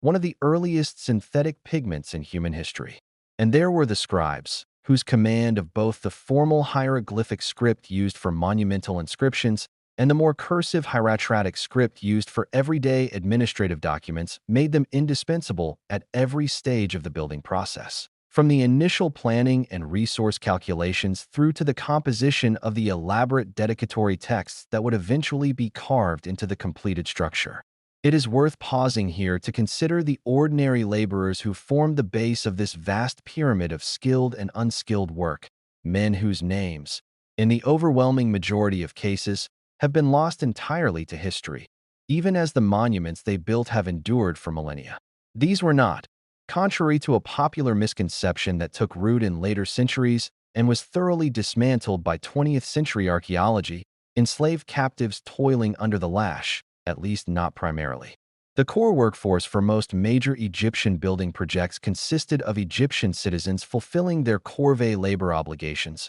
organized into work gangs, housed in purpose-built settlements near major construction sites, and provisioned with bread, beer, dried fish, and other rations by the state. In a system whose surviving administrative records reveal a level of logistical sophistication that would not be out of place in a much later era of organized state labor. Some of the most vivid evidence for the daily texture of this life comes not from Ramses's era specifically, but from the village of workers who constructed and decorated the royal tombs in the Valley of the Kings across many reigns, a settlement whose remarkably well-preserved administrative archive includes records of worker absences, the reasons given for them, ranging from illness to family obligations to what appear to have been occasional labor disputes over rations and pay, offering a rare and genuinely human glimpse into the lives of the people whose collective labor made the monumental achievements of pharaohs like Ramses physically possible. Among all the projects Ramses undertook in these decades,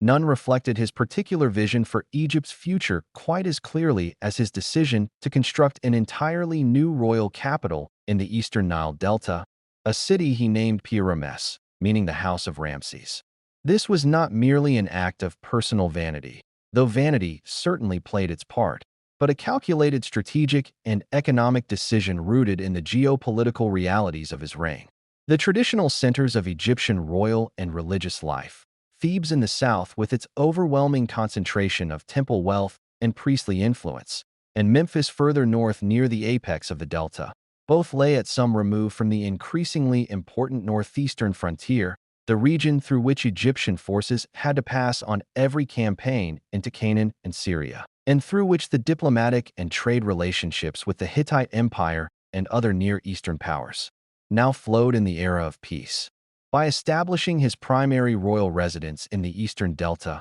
on or near the site of his own family's ancestral home region, Ramses positioned Egypt's political center of gravity much closer to this critical zone of foreign engagement, allowing for faster communication with frontier garrisons, easier mustering of any future military expeditions should they become necessary, and more direct oversight of the trade routes that connected Egypt to the wider Near Eastern world. Pi-Ramses grew, over the course of his reign, into a genuinely spectacular city, one that ancient Egyptian texts describe in terms of almost rapturous admiration, praising its temples, its gardens, its harbors bustling with ships, and the sheer abundance of food and comfort available to those who lived within its walls. Archaeological work at the site, located near the modern village of Cantir in the eastern delta, has revealed the remains of a city built on a genuinely enormous scale, with distinct residential quarters, temple precincts dedicated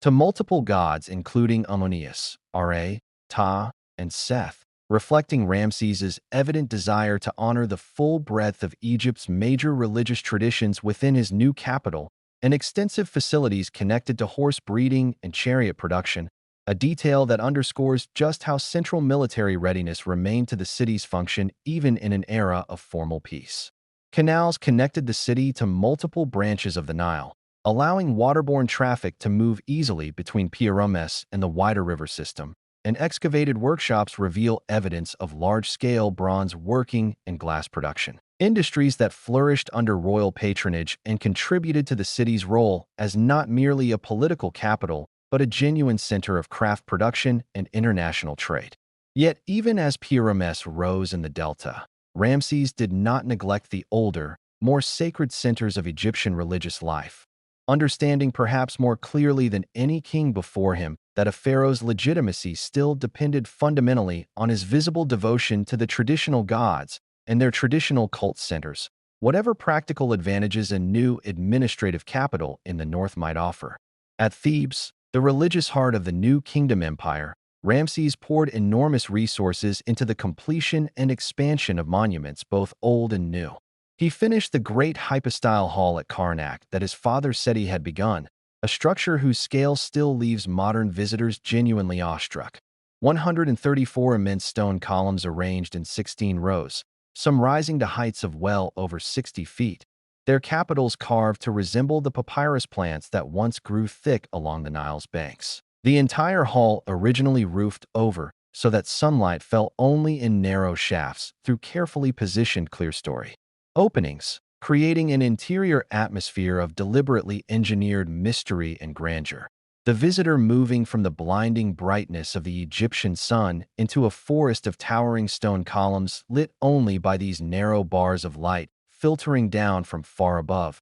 an architectural experience explicitly designed to overwhelm the senses and communicate, through pure physical scale, the majesty of the god Ammonius and, by close association, of the pharaoh who had commissioned such a space in his honor. To walk through this hall during an active period of temple ceremony, incense smoke curling upward through the narrow shafts of light, the low chant of priests echoing off column surfaces carved and painted in scenes of offering and divine communion, the air thick with the mingled scent of burning resin and the cool mineral breath of stone that never fully warmed even under the fierce Egyptian sun, would have been to feel oneself standing at the very threshold between the human and the divine. Precisely the effect Ramses and the generations of priests who maintained this sacred space intended every visitor to experience. At Luxor, several miles south along the river from Karnak, Ramses added his own substantial additions to the temple complex there, including a great courtyard and pylon gateway fronted by colossal seated statues of himself, images carved with the idealized, serene features that would become one of the most recognizable artistic signatures of his reign. A face repeated so many times across so many monuments that Egyptologists today can often identify a Ramesside statue at a glance, even when its original inscriptions have been damaged or lost. And on the western bank of the Nile at Thebes, in the traditional zone reserved for royal mortuary temples and tombs, Ramses commissioned what would become perhaps his single most personally significant architectural achievement in Egypt proper, a vast mortuary temple complex that later visitors, centuries after Ramses's own era, would come to know by a name derived from classical Greek sources as the Ramesseum. The Ramesseum was conceived as far more than a simple funerary chapel. It functioned as an entire self-sufficient institution, complete with storehouses,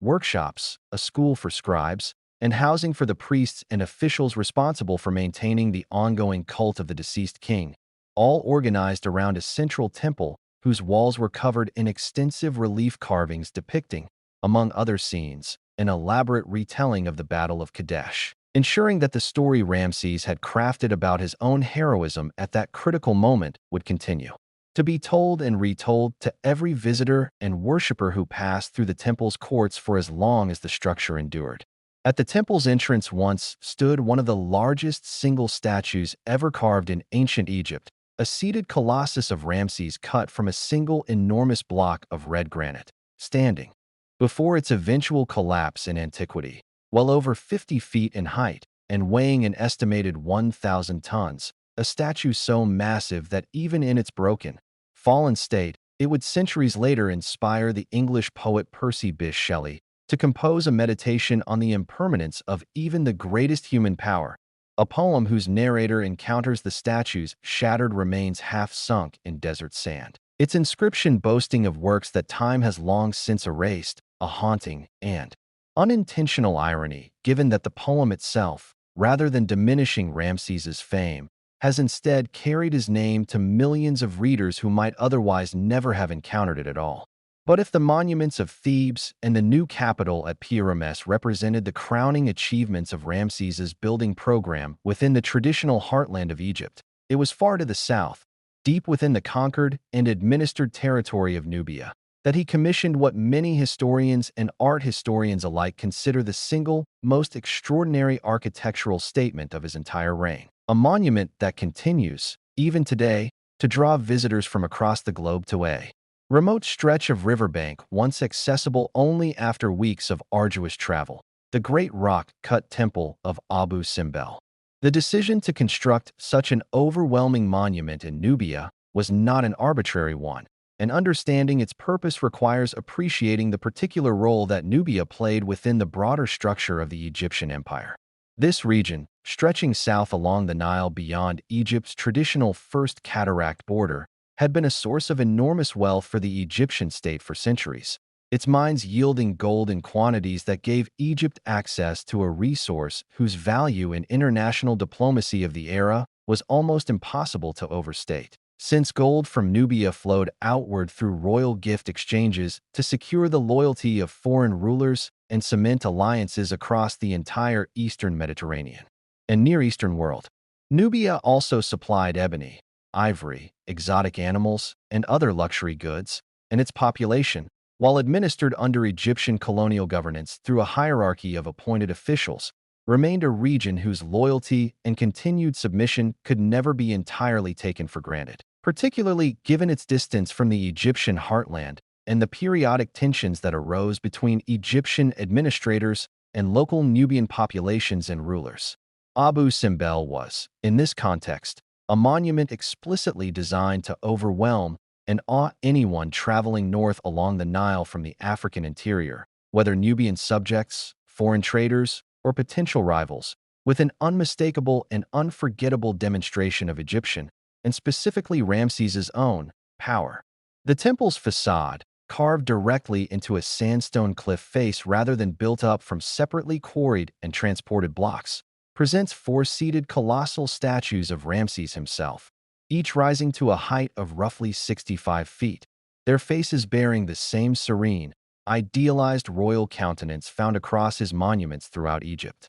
arranged in a row that dominates the entire cliff face and would have been visible from a remarkable distance to anyone approaching by river. Around the legs of these towering figures, smaller statues depict members of the royal family, including Nefertari and several of Ramses's children, a visual arrangement that communicates, without a single word of text, the totality of Ramses's dynasty and the permanence of his line, dwarfed as they are by the overwhelming scale of the pharaoh's own image, yet still present, still part of the eternal statement the temple was designed to make. Beyond this staggering facade, visitors, and in ancient times these would have included Egyptian officials, priests, and occasionally foreign dignitaries traveling along this southern frontier, passed into an interior carved deep into the living rock of the cliff itself, a series of halls and chambers extending some 60 meters into the sandstone, their walls covered in relief carvings depicting religious scenes and,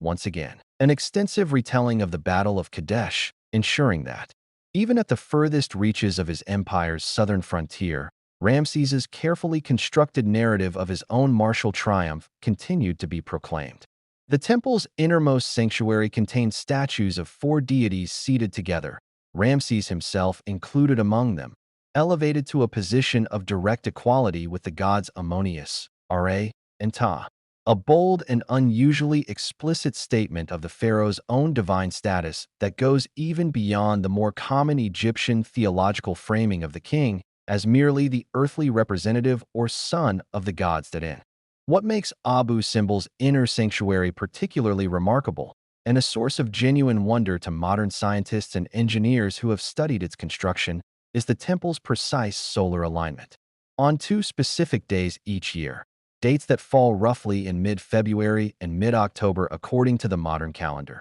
the rising sun's rays penetrate directly through the temple's entrance and travel the full 60-meter length of the interior corridor to illuminate the statues seated in the innermost sanctuary, striking the figures of Ramses, Ammonius, and Ra with direct sunlight while, in a detail that has fascinated researchers for generations, the statue of Ptah, a god traditionally associated with the darkness of the underworld and the mysteries of craftsmanship, remains in shadow even during this brief annual illumination. Egyptologists continue to debate the precise symbolic and calendrical significance of these particular dates, with some scholars suggesting a connection to Ramses's coronation anniversary or birthday, though the surviving evidence does not allow for full certainty on this point. A reminder that even at one of the most extensively studied monuments in the ancient world, genuine historical mysteries remain unresolved. What is not in doubt, however, is the extraordinary level of architectural and astronomical sophistication required to achieve this alignment using only the tools and mathematical knowledge available to ancient Egyptian builders, cutting 60 meters directly into solid rock with a precision sufficient to allow sunlight to travel that entire distance and strike a specific, deliberately chosen point with such reliable accuracy across more than 3,000 years, an achievement that stands as eloquent testimony to the sophistication of Egyptian engineering and observational astronomy. Whatever debates continue over its exact ceremonial meaning. Immediately beside this great temple, Ramses commissioned a second, smaller but no less significant rock-cut temple dedicated explicitly to his great royal wife Nefertari and to the goddess Hathor, with whom Nefertari was closely and deliberately associated throughout the temple's decorative program. This was, in itself, an almost unprecedented act of royal favor.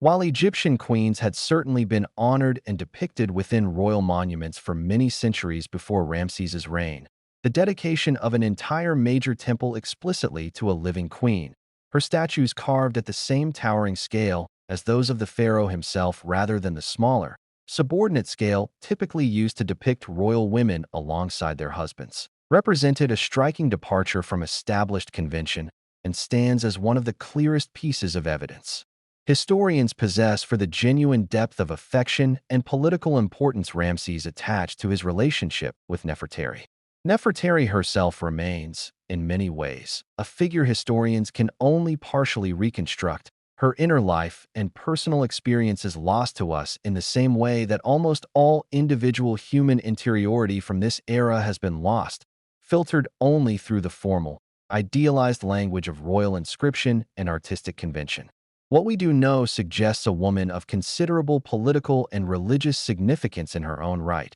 not merely a consort defined entirely through her relationship to her husband. Surviving letters exchanged as part of the diplomatic correspondence between Egypt and the Hittite court reveal that Nefertari corresponded directly and personally with the Hittite queen during the negotiations surrounding the eventual peace treaty and subsequent royal marriage alliance, evidence of a queen who played an active, visible role in matters of state rather than remaining confined entirely to a purely domestic or ceremonial sphere. She held prominent religious titles connecting her to the cult of the goddess Hathor and to broader ceremonial functions within Egyptian temple ritual, and she appears prominently and repeatedly in Ramses's own monumental building program from very early in his reign, suggesting that her status as his favored and most politically significant wife was established and maintained across a substantial portion of his rule, rather than representing merely a brief early phase of the marriage later,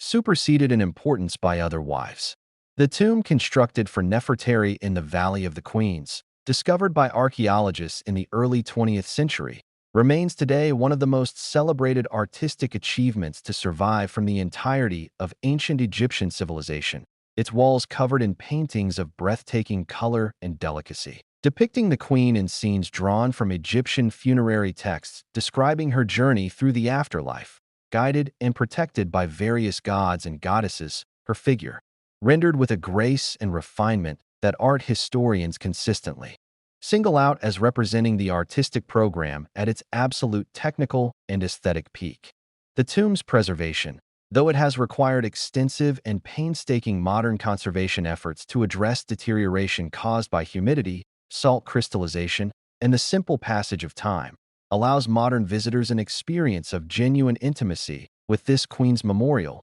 a rare and privileged window into how one of the most powerful women of the ancient world was imagined, remembered, and honored by the husband who commissioned both her tomb and, at Abu Simbel, her temple. Historians continue to debate the precise emotional character of the relationship between Ramses and Nefertari, and it is worth being honest about the genuine limits of what the evidence can tell us on this front. Some scholars point to the sheer scale and prominence of the honors Ramses bestowed upon her, the temple at Abu Simbel foremost among them, as strong circumstantial evidence of a marriage marked by real personal affection alongside its obvious political dimensions. A partnership that endured and remained visibly celebrated across at least 2 decades of Ramses's reign before Nefertari's presence fades from the historical record. likely indicating her death sometime around the midpoint of his rule. Other historians caution against reading too much modern romantic sentiment into what remained,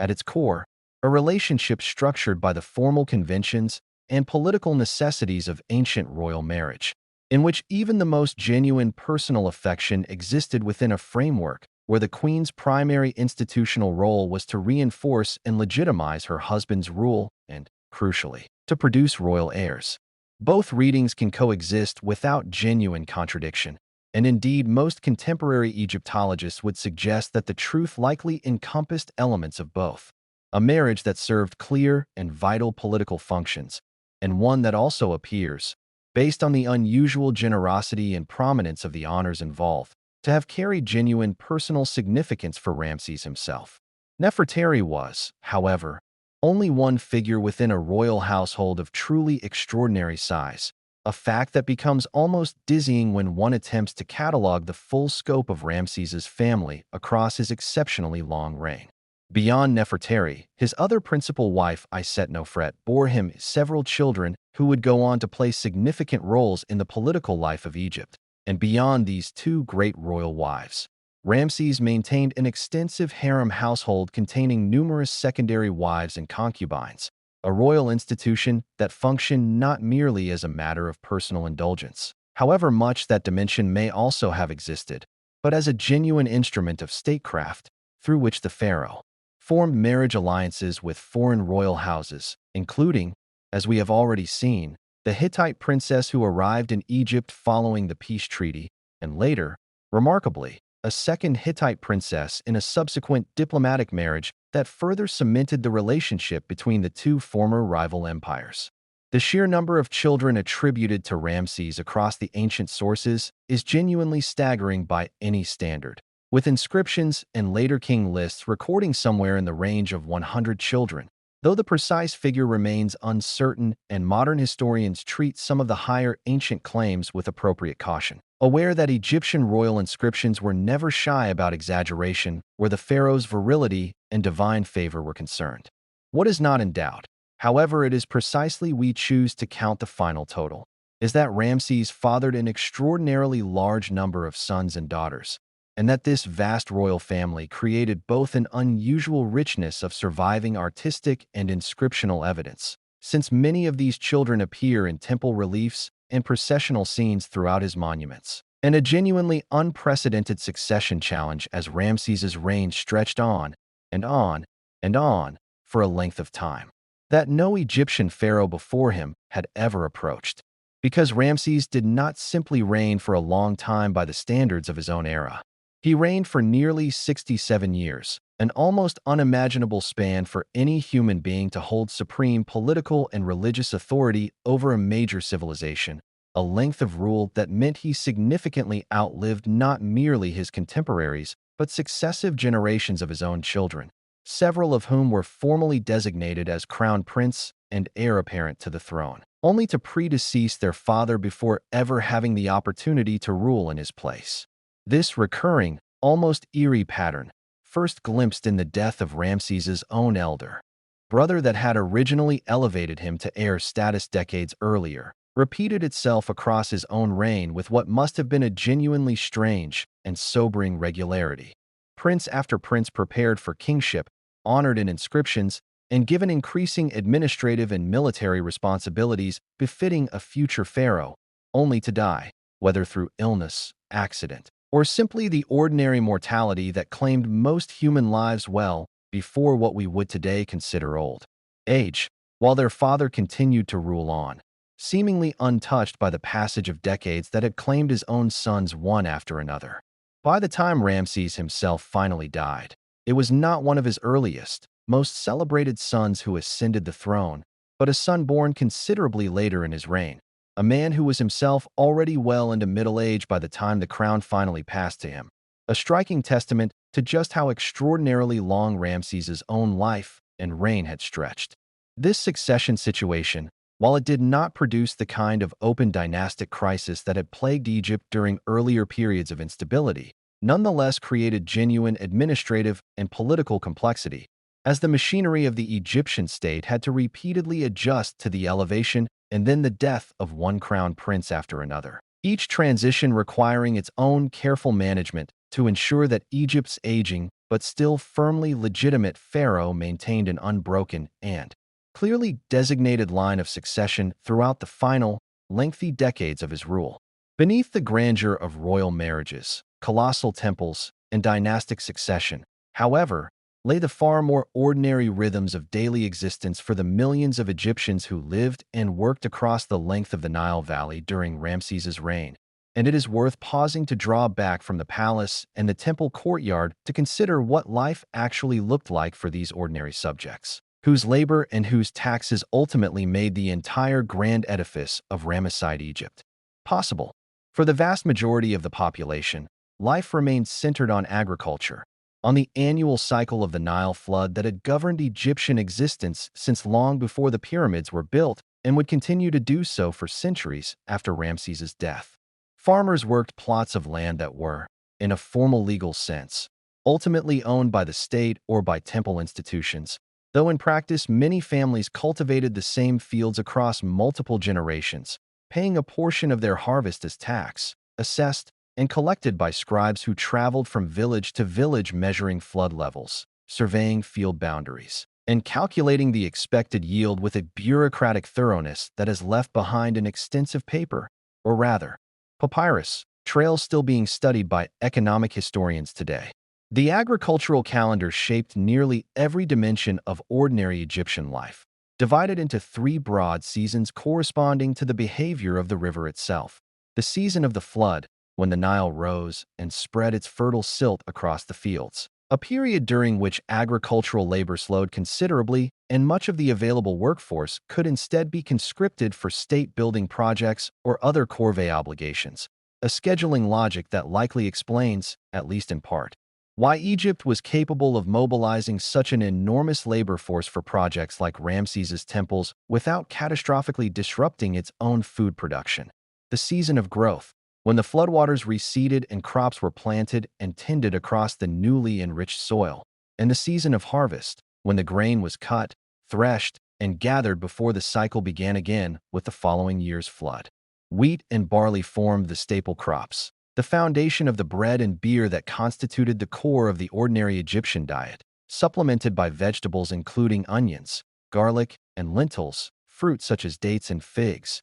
and, for those who could afford it, or who lived near the river and marshes, fish and waterfowl harvested from the Nile itself and its associated wetlands. Along the riverbanks near any significant town, the harbors and landings would have presented a scene of constant, purposeful activity, cargo vessels arriving laden with grain, stone, cattle, or the produce of distant provinces, dock workers hauling sacks and baskets between ship and shore, officials and scribes recording each shipment against the ever-watchful accounting apparatus of the state, and the general clamor of merchants haggling over prices for goods ranging from ordinary pottery to imported oils and fine cloth. Marketplaces, though Egypt of this era had not developed a currency-based economy in the modern sense, functioned instead through an elaborate system of barter and standardized value equivalencies, commonly measured against fixed weights of copper or grain, allowing ordinary Egyptians to exchange goods and services with a level of practical sophistication that belies the absence of coined money,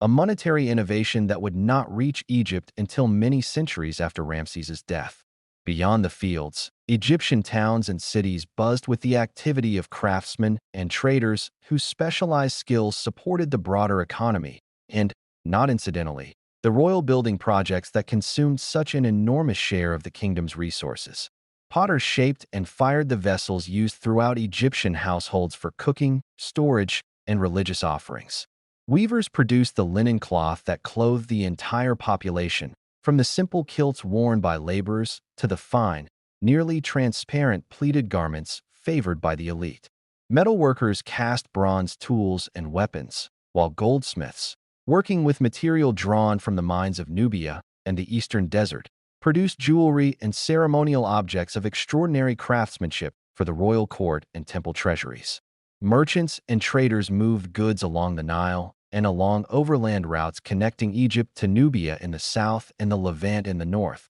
dealing in everything from everyday necessities to the luxury goods, incense, exotic woods, precious stones that flowed into Egypt as both trade goods and diplomatic tribute. The Egyptian military, meanwhile, remained a significant institution even during the extended peace with the Hittites, since Egypt still faced periodic threats and unrest along other frontiers, and soldiers continued to be recruited, trained, and deployed to garrison outposts across Nubia and the Levantine territories that remained under direct Egyptian administration. Military service offered a genuine, if dangerous, avenue of social advancement for ambitious young men from ordinary backgrounds, much as it had for Ramses's own ancestors generations earlier, and successful soldiers could rise to positions of real administrative authority and personal wealth, a reminder that the rigid formal hierarchy of Egyptian society, with the god-king at its apex, nonetheless contained genuine channels of individual mobility for those with the right combination of skill,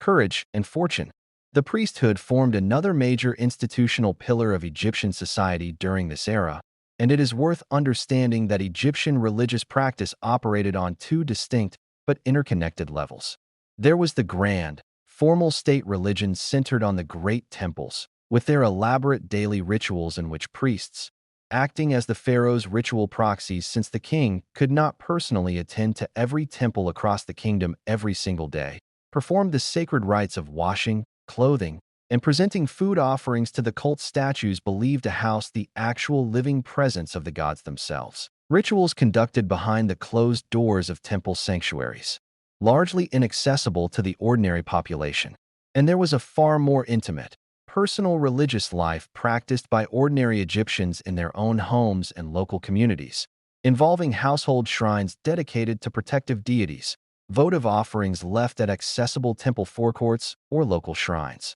and a rich tradition of popular religious festivals during which the normally hidden cult statues of the great gods were carried out of their sanctuaries in elaborate processions, allowing ordinary Egyptians a rare and eagerly anticipated opportunity to feel a direct connection to the divine presence that otherwise remained sealed away behind temple walls accessible only to the priesthood and the king. The Egyptian pantheon that Ramses and his subjects understood themselves to be serving through all of this ritual activity was vast and richly interconnected, its major deities each associated with particular domains of the natural and human world, and each commanding their own network of temples, priesthoods, and local devotional traditions across the length of the Nile Valley. Ammonius, whose cult center at Karnak had grown so extraordinarily wealthy and politically significant by this era, was understood as a hidden, transcendent creator god, often merged theologically with the sun god Ra into the composite deity Ammonius Ra,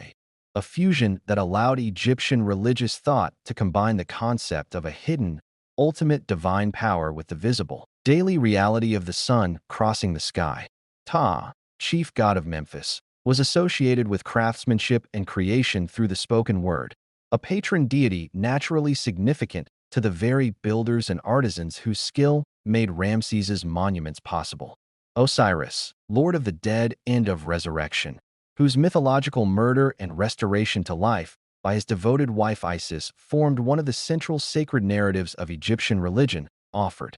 ordinary Egyptians their own hope of a similar passage beyond death into eternal life, a hope that underpinned the entire elaborate apparatus of Egyptian funerary practice, from simple household burials to the most lavish royal tombs. Alongside these great state gods existed countless other deities, protective household gods such as the dwarf god Bes and the hippopotamus goddess Taret, particularly beloved in the context of childbirth and domestic protection, and regional gods whose worship remained concentrated in particular towns and provinces, together forming a religious landscape of remarkable richness and diversity, one in which the formal, centralized state cult of Ammonius Ra coexisted comfortably alongside countless smaller, more intimate strands of popular devotion. These festivals represented some of the great punctuation marks of the Egyptian calendar year, occasions of genuine popular celebration involving music, dancing, feasting,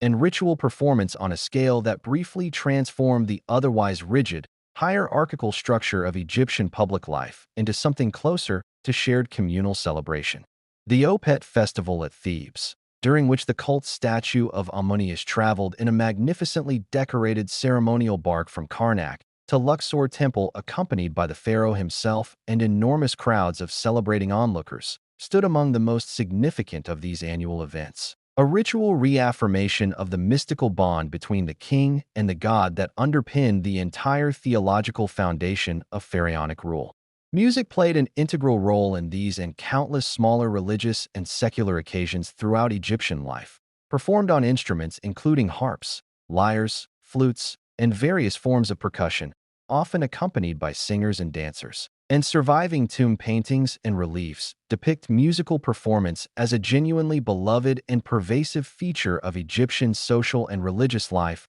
at every level of society, from grand temple ceremonies down to intimate domestic gatherings and banquets among the elite. Egyptian medicine during this era, while naturally lacking the scientific understanding of disease and anatomy that would only develop many centuries later, nonetheless represented a genuinely sophisticated body of accumulated practical knowledge, documented in surviving medical papyri that describe treatments for a remarkable range of ailments, from simple wounds and fractures, treated with techniques including splinting and stitching that modern medical historians recognize as reasonably sound practical approaches, to more mysterious internal conditions addressed through a combination of herbal remedies, ritual incantation, and the invocation of protective deities associated with healing, since Egyptian medical practice never fully separated what we would today consider empirical treatment from religious and magical intervention, reflecting a broader Egyptian worldview in which the physical and the spiritual remained deeply and inextricably intertwined.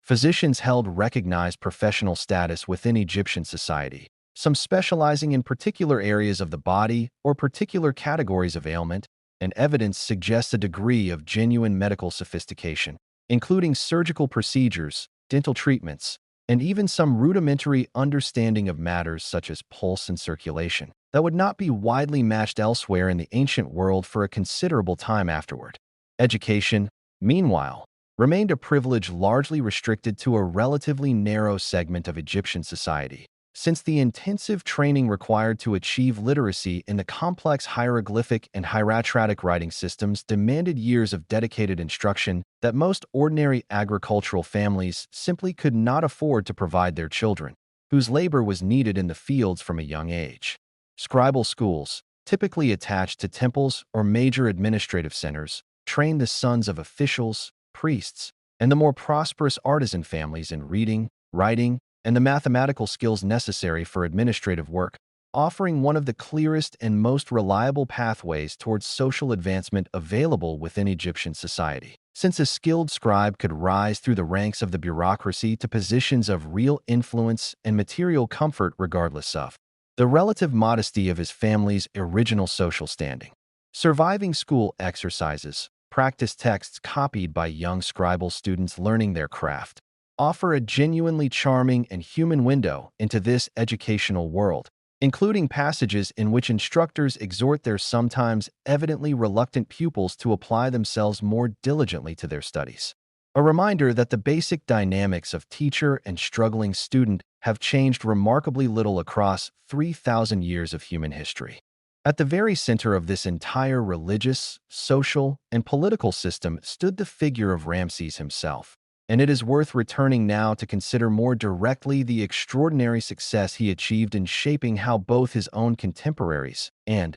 as it would turn out, countless future generations would come to perceive him. Few rulers in human history have understood the mechanics of image making with the intuitive sophistication that Ramses demonstrated across the full length of his reign. His building program was never simply about religious devotion or architectural achievement for its own sake, however genuine those motivations may also have been. It functioned simultaneously as an unprecedented campaign of political communication, a deliberate and remarkably consistent visual and textual program designed to fix a particular image of Ramses, powerful, divinely favored, eternally youthful, endlessly triumphant, into the consciousness of every subject who encountered his monuments, and indeed into the consciousness of every future generation that would ever gaze upon them. It is worth considering, too, how deliberately Ramses controlled the visual language through which his subjects would come to know him. Egyptian royal portraiture had never been intended as literal,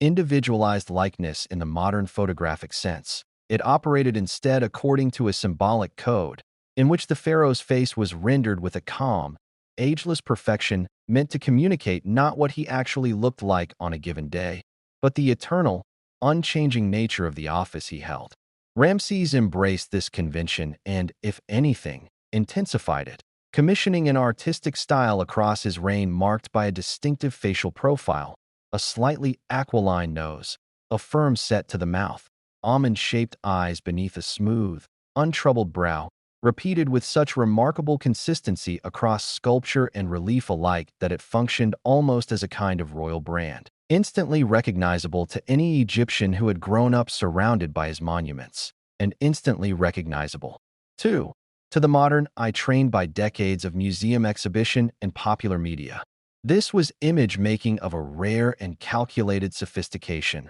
one that fused religious convention with what can only be described as a genuinely modern instinct for consistent, repeated visual branding across an enormous and geographically dispersed body of public monuments. The sheer repetition involved in this program deserves particular attention, since it represents one of the most distinctive features of Ramses's approach to royal self-presentation. He commissioned more colossal statues of himself than any pharaoh before him, appropriated and reinscribed with his own name numerous monuments originally built by earlier kings, a practice that later Egyptologists would sometimes view somewhat critically as a form of ancient plagiarism. Though it is worth understanding this practice within its own cultural logic rather than through a purely modern lens of individual authorial credit, since in the Egyptian worldview, a pharaoh who restored, expanded, or rededicated an earlier monument was in a meaningful sense renewing and perpetuating its sacred function,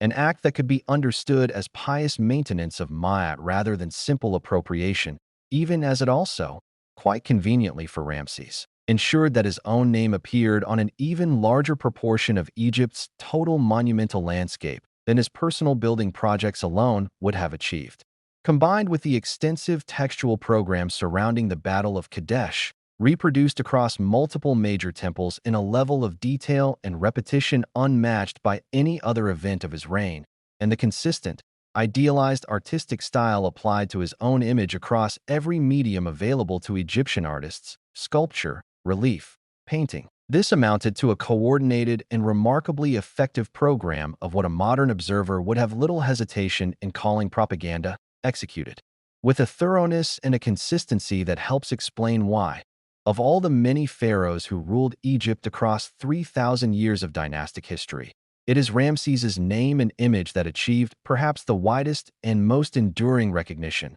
both within Egypt's own later historical memory and, eventually, in the modern world's popular understanding of ancient Egyptian civilization as the decades of his extraordinarily long reign accumulated. However, even a king who had constructed such an elaborate and successful monument to his own eternal youth and vigor could not escape the ordinary realities of human aging, and the later years of Ramses's rule offer historians and scientists a genuinely fascinating body of evidence about what it meant to grow old as pharaoh of Egypt in this era. Modern forensic and radiological examination of Ramses's mummified remains, conducted using X-ray imaging in the mid-20th century and later supplemented by more advanced computed tomography scanning technology, has revealed a wealth of detail about the physical condition of the man behind the legend in his final years. These studies indicate that Ramses suffered from significant dental problems, including advanced tooth wear,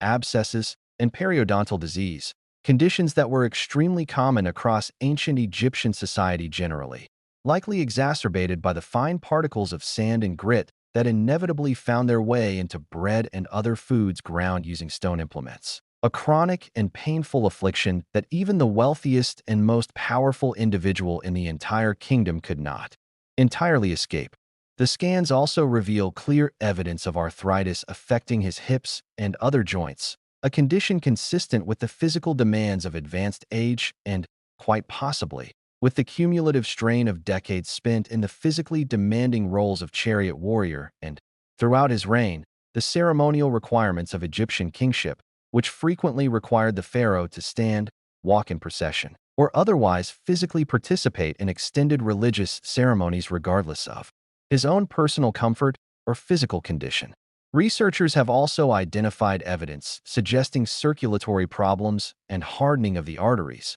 conditions that would have contributed to the general physical decline of his final years, and some studies have proposed that Ramses may have suffered from ankylosing spondylitis, a form of chronic arthritis affecting the spine. Though this particular diagnosis remains a subject of ongoing scholarly debate rather than settled scientific consensus, illustrating the broader point that even with the considerable analytical power of modern medical imaging technology applied directly to the physical remains of the man himself, significant uncertainty continues to surround many specific questions about Ramses's health and the precise causes of his eventual death. There is something quietly remarkable, and perhaps a little poignant, in imagining the texture of court life during these final decades, a royal household in which officials, priests, and family members had grown up knowing no other pharaoh, in which the very concept of Egypt without Ramses on the throne must have felt, to several successive generations of his own subjects, almost unimaginable. An unchanging fixture of the world as permanent and unquestioned as the annual flooding of the Nile itself. And yet behind the temple walls, behind the carefully maintained public image of eternal youth and vigor, an old man contended daily with the same aches, the same slow accumulation of physical frailty that awaited any human being fortunate, or perhaps in some ways unfortunate, enough to live so very long. What does seem clear, both from these forensic studies and from the broader pattern of the historical record, is that Ramses continued to reign, and by all indications continued to actively participate in the ceremonial and administrative functions of Egyptian kingship, well into what must have been an extremely advanced old age by the standards of his era, an age at which the vast majority of his contemporaries, and indeed several generations of his own children, had already died. Inscriptions continued to be commissioned in his name, building projects continued, and the machinery of the Egyptian state continued to function under his nominal authority even as, one must imagine, considerable practical responsibility increasingly devolved onto his officials, and, particularly in the reign's final years, onto the son who would eventually succeed him. A pattern of gradual and formal delegation that would have been a practical necessity for any human being attempting to personally oversee the affairs of an empire while advancing into what modern estimates suggest was likely his 80s or possibly even 90s by the time of his death, an age that made him, by a considerable margin, the longest-lived and longest-reigning pharaoh that Egypt had ever known up to that point in its long history. When Ramses finally died, after very nearly 67 years upon the throne of Egypt, the event set in motion the same elaborate sequence of funerary rites that had accompanied the death of every Egyptian pharaoh for centuries before him, rites whose fundamental religious logic rested on the conviction that death was not an ending but a transition, a passage from earthly existence into an eternal afterlife that required careful and precise ritual preparation to ensure its successful completion. The process of mummification, carried out by specialized priests and embalmers whose techniques had been refined across many centuries of practice, involved the careful removal of internal organs, which were themselves preserved separately, the desiccation of the body using natron, naturally occurring salt compound that drew moisture from the tissues over a period of many weeks, and the eventual wrapping of the preserved body in many layers of linen bandages, interspersed with protective amulets and inscribed texts believed to safeguard the deceased king's spirit on its perilous journey through the underworld toward eventual rebirth and eternal life among the gods. Central to the entire elaborate apparatus of mummification and burial that surrounded Ramses's death lay a coherent, if theologically intricate, body of Egyptian belief about what actually awaited a person, and especially a pharaoh, after death. Egyptians understood the human individual as composed of several distinct but interconnected spiritual elements, including the Ka, a kind of vital life force that required sustenance even after death, hence the traditional practice of leaving food offerings at tombs, and the Ba, often visualized as a bird with a human head, representing the individual personality and capable of moving between the world of the living and the realm of the dead. for a deceased king to achieve a successful eternal afterlife. Egyptian religious texts held that his spirit needed to navigate a perilous journey through the underworld, facing trials and hostile forces before ultimately arriving at the judgment hall of Osiris, where his heart would be weighed against the feather of Maat itself, a ritual test of moral worthiness that, according to Egyptian belief, applied even to the pharaoh, however elevated his status had been during earthly life. Only a heart found to be in proper balance, unburdened by wrongdoing, could proceed to eternal life among the gods, a belief that placed real and ongoing spiritual stakes upon Ramses's own personal conduct across his extraordinarily long reign, whatever the grandeur of the monuments he had commissioned to celebrate that reign in advance. Ramses was laid to rest in a tomb cut deep into the limestone cliffs of the Valley of the Kings, joining his father Seti and generations of other New Kingdom pharaohs in this remote, carefully guarded royal necropolis on the western bank of the Nile opposite Thebes, a location chosen specifically for its isolation and the natural defensibility its rugged desert terrain offered against the ever-present threat of tomb robbery, a threat that Egyptian authorities took with the utmost seriousness. Given the enormous quantities of gold, jewelry, and other precious grave goods traditionally interred alongside a deceased pharaoh to accompany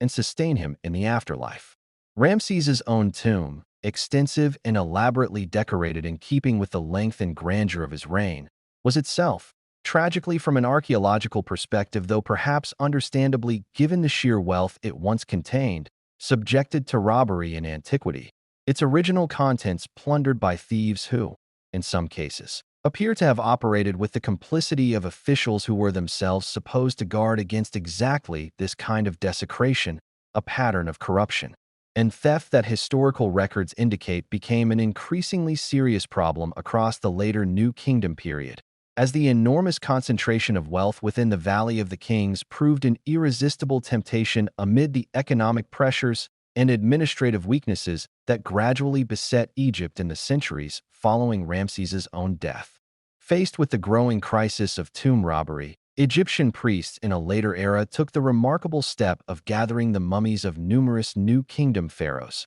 Ramses among them, from their original, increasingly vulnerable tombs, and reburying them together in secret, more easily guarded caches, an act of protective reverence that, however much it disrupted the original individual burial arrangements these kings had once so carefully planned and paid for, ultimately succeeded in its primary goal, preserving the physical remains of Ramses and numerous other pharaohs safely hidden away for well over 2,500 years, undisturbed by tomb robbers and largely forgotten even by the memory of ordinary Egyptians, until their extraordinary rediscovery in the late 19th century. This rediscovery, when it finally came, unfolded through a story almost as dramatic in its own right as the ancient events it would eventually help illuminate. Egyptian authorities in the 1870s grew increasingly suspicious after a series of genuinely spectacular ancient artifacts, clearly originating from royal burials,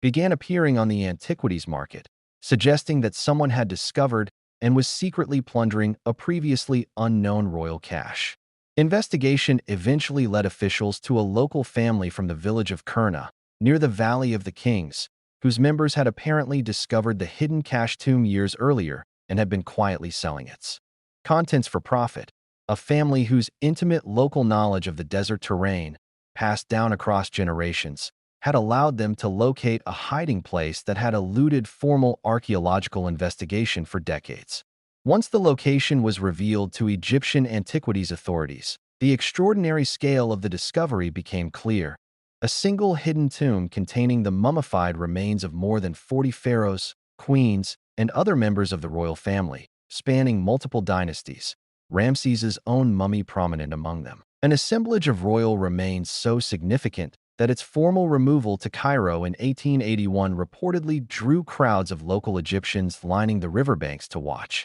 The boats carrying these ancient kings passed by, some accounts describing mourning and ritual gestures of respect offered spontaneously by onlookers, a striking testament to the way in which, even after so many thousands of years, these ancient rulers retained genuine power to command reverence and fascination among the descendants of the very civilization they had once governed. In the more than a century that has followed this remarkable rediscovery, Ramses's mummy has itself become an object of sustained scientific study, its physical examination contributing enormously to modern historical understanding of both the man himself and the broader medical and biological realities of life in ancient Egypt. Beyond the evidence of arthritis, dental disease, and circulatory problems already discussed, these studies have revealed other fascinating details, including evidence suggesting Ramses possessed reddish hair, at least in youth, before the natural graying of age and the effects of the mummification and embalming process altered its appearance.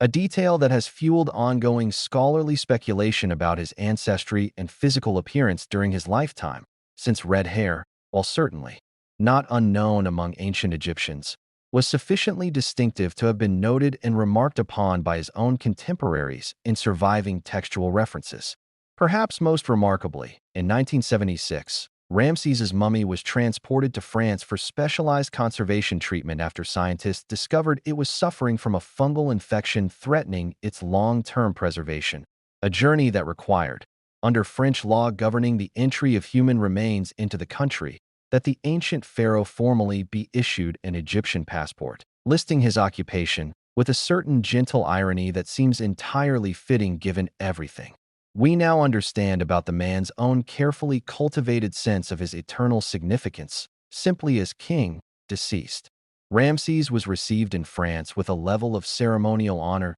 generally reserved for visiting heads of state, an almost surreal historical footnote that would surely have delighted a pharaoh who had spent his entire reign working to ensure that his name and image would never be forgotten, and who could hardly have imagined that more than 3,000 years after his death, he would once again be received with something resembling royal honors on foreign soil, this time among a people whose own civilization did not yet exist during the years when he ruled over Egypt. The application of increasingly sophisticated modern scientific and imaging technology to Ramses's remains and to the broader archaeological and textual record of his reign has, over the past 2 centuries, transformed our understanding of this ancient king in ways that no single generation of scholars could have anticipated. 19th century decipherment of Egyptian hieroglyphic writing, achieved through the painstaking scholarly work following the discovery of the Rosetta Stone, first allowed modern historians to actually read the inscriptions Ramses had commissioned across his monuments,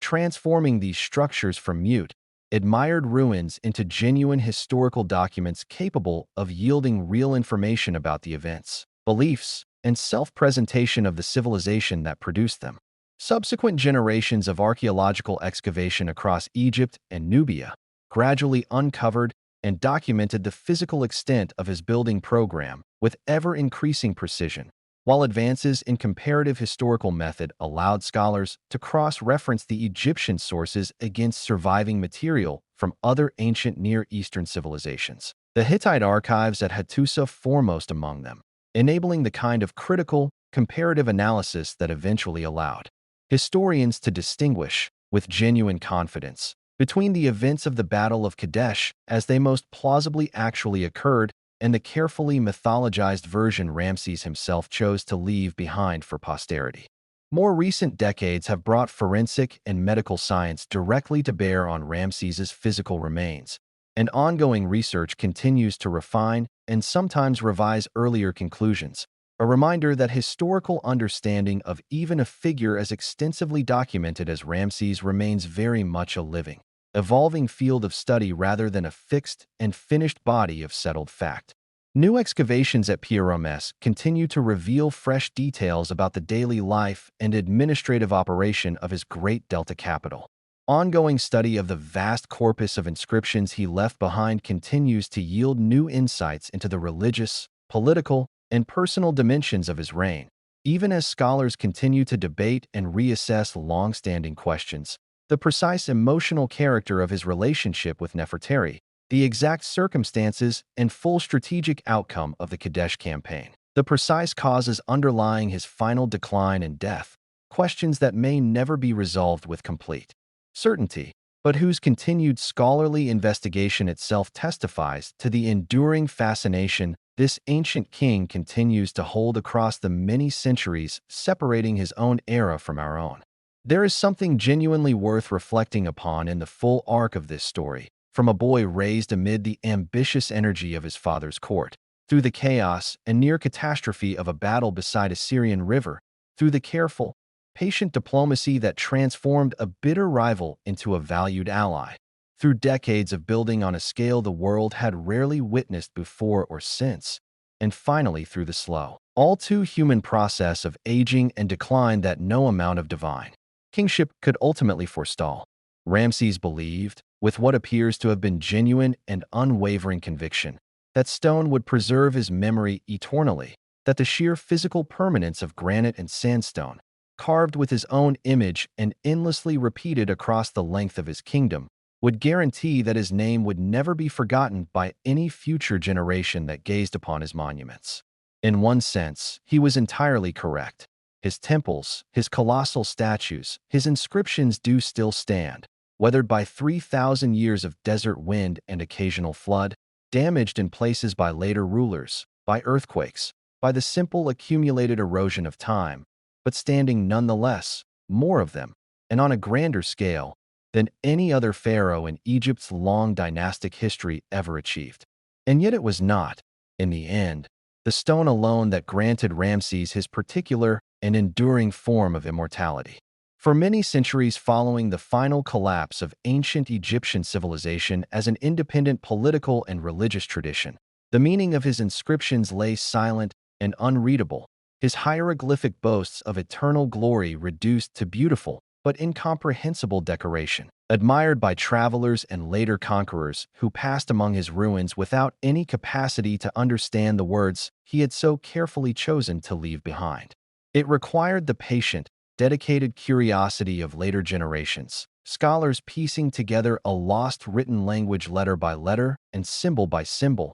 archaeologists carefully excavating and documenting sites across Egypt and Nubia, often under conditions of considerable physical hardship. Scientists applying tools of forensic and medical analysis that Ramses himself could never have imagined existing. Ordinary museum visitors and readers and listeners across the modern world drawn to learn his story out of nothing more than simple human fascination with a life lived on such an extraordinary scale, to actually restore his voice, to transform his monuments from beautiful, silent ruins back into a living, legible testimony capable of speaking across the full distance of 3,000 years. Ramses gambled his eternal fame on the endurance of stone, and stone alone very nearly was not enough, patient and permanent as it proved to be, sitting silent and half-buried in desert sand for centuries at a time, its meaning locked away and inaccessible even to those who stood directly before it in genuine awe. What ultimately completed his ambition, what turned mere physical survival into true and lasting memory, was something Ramses could never have fully anticipated. The restless, enduring curiosity of human beings living in ages he could not have imagined, walking languages he never spoke, wielding tools he never dreamed of, who nonetheless found themselves, across the full span of 3,000 years, still willing to kneel in the sand before his colossal, weathered face, still asking who this man was, still determined to hear, in whatever fragmented and imperfect form the passage of so much time allowed, the story he had worked his entire long life to tell.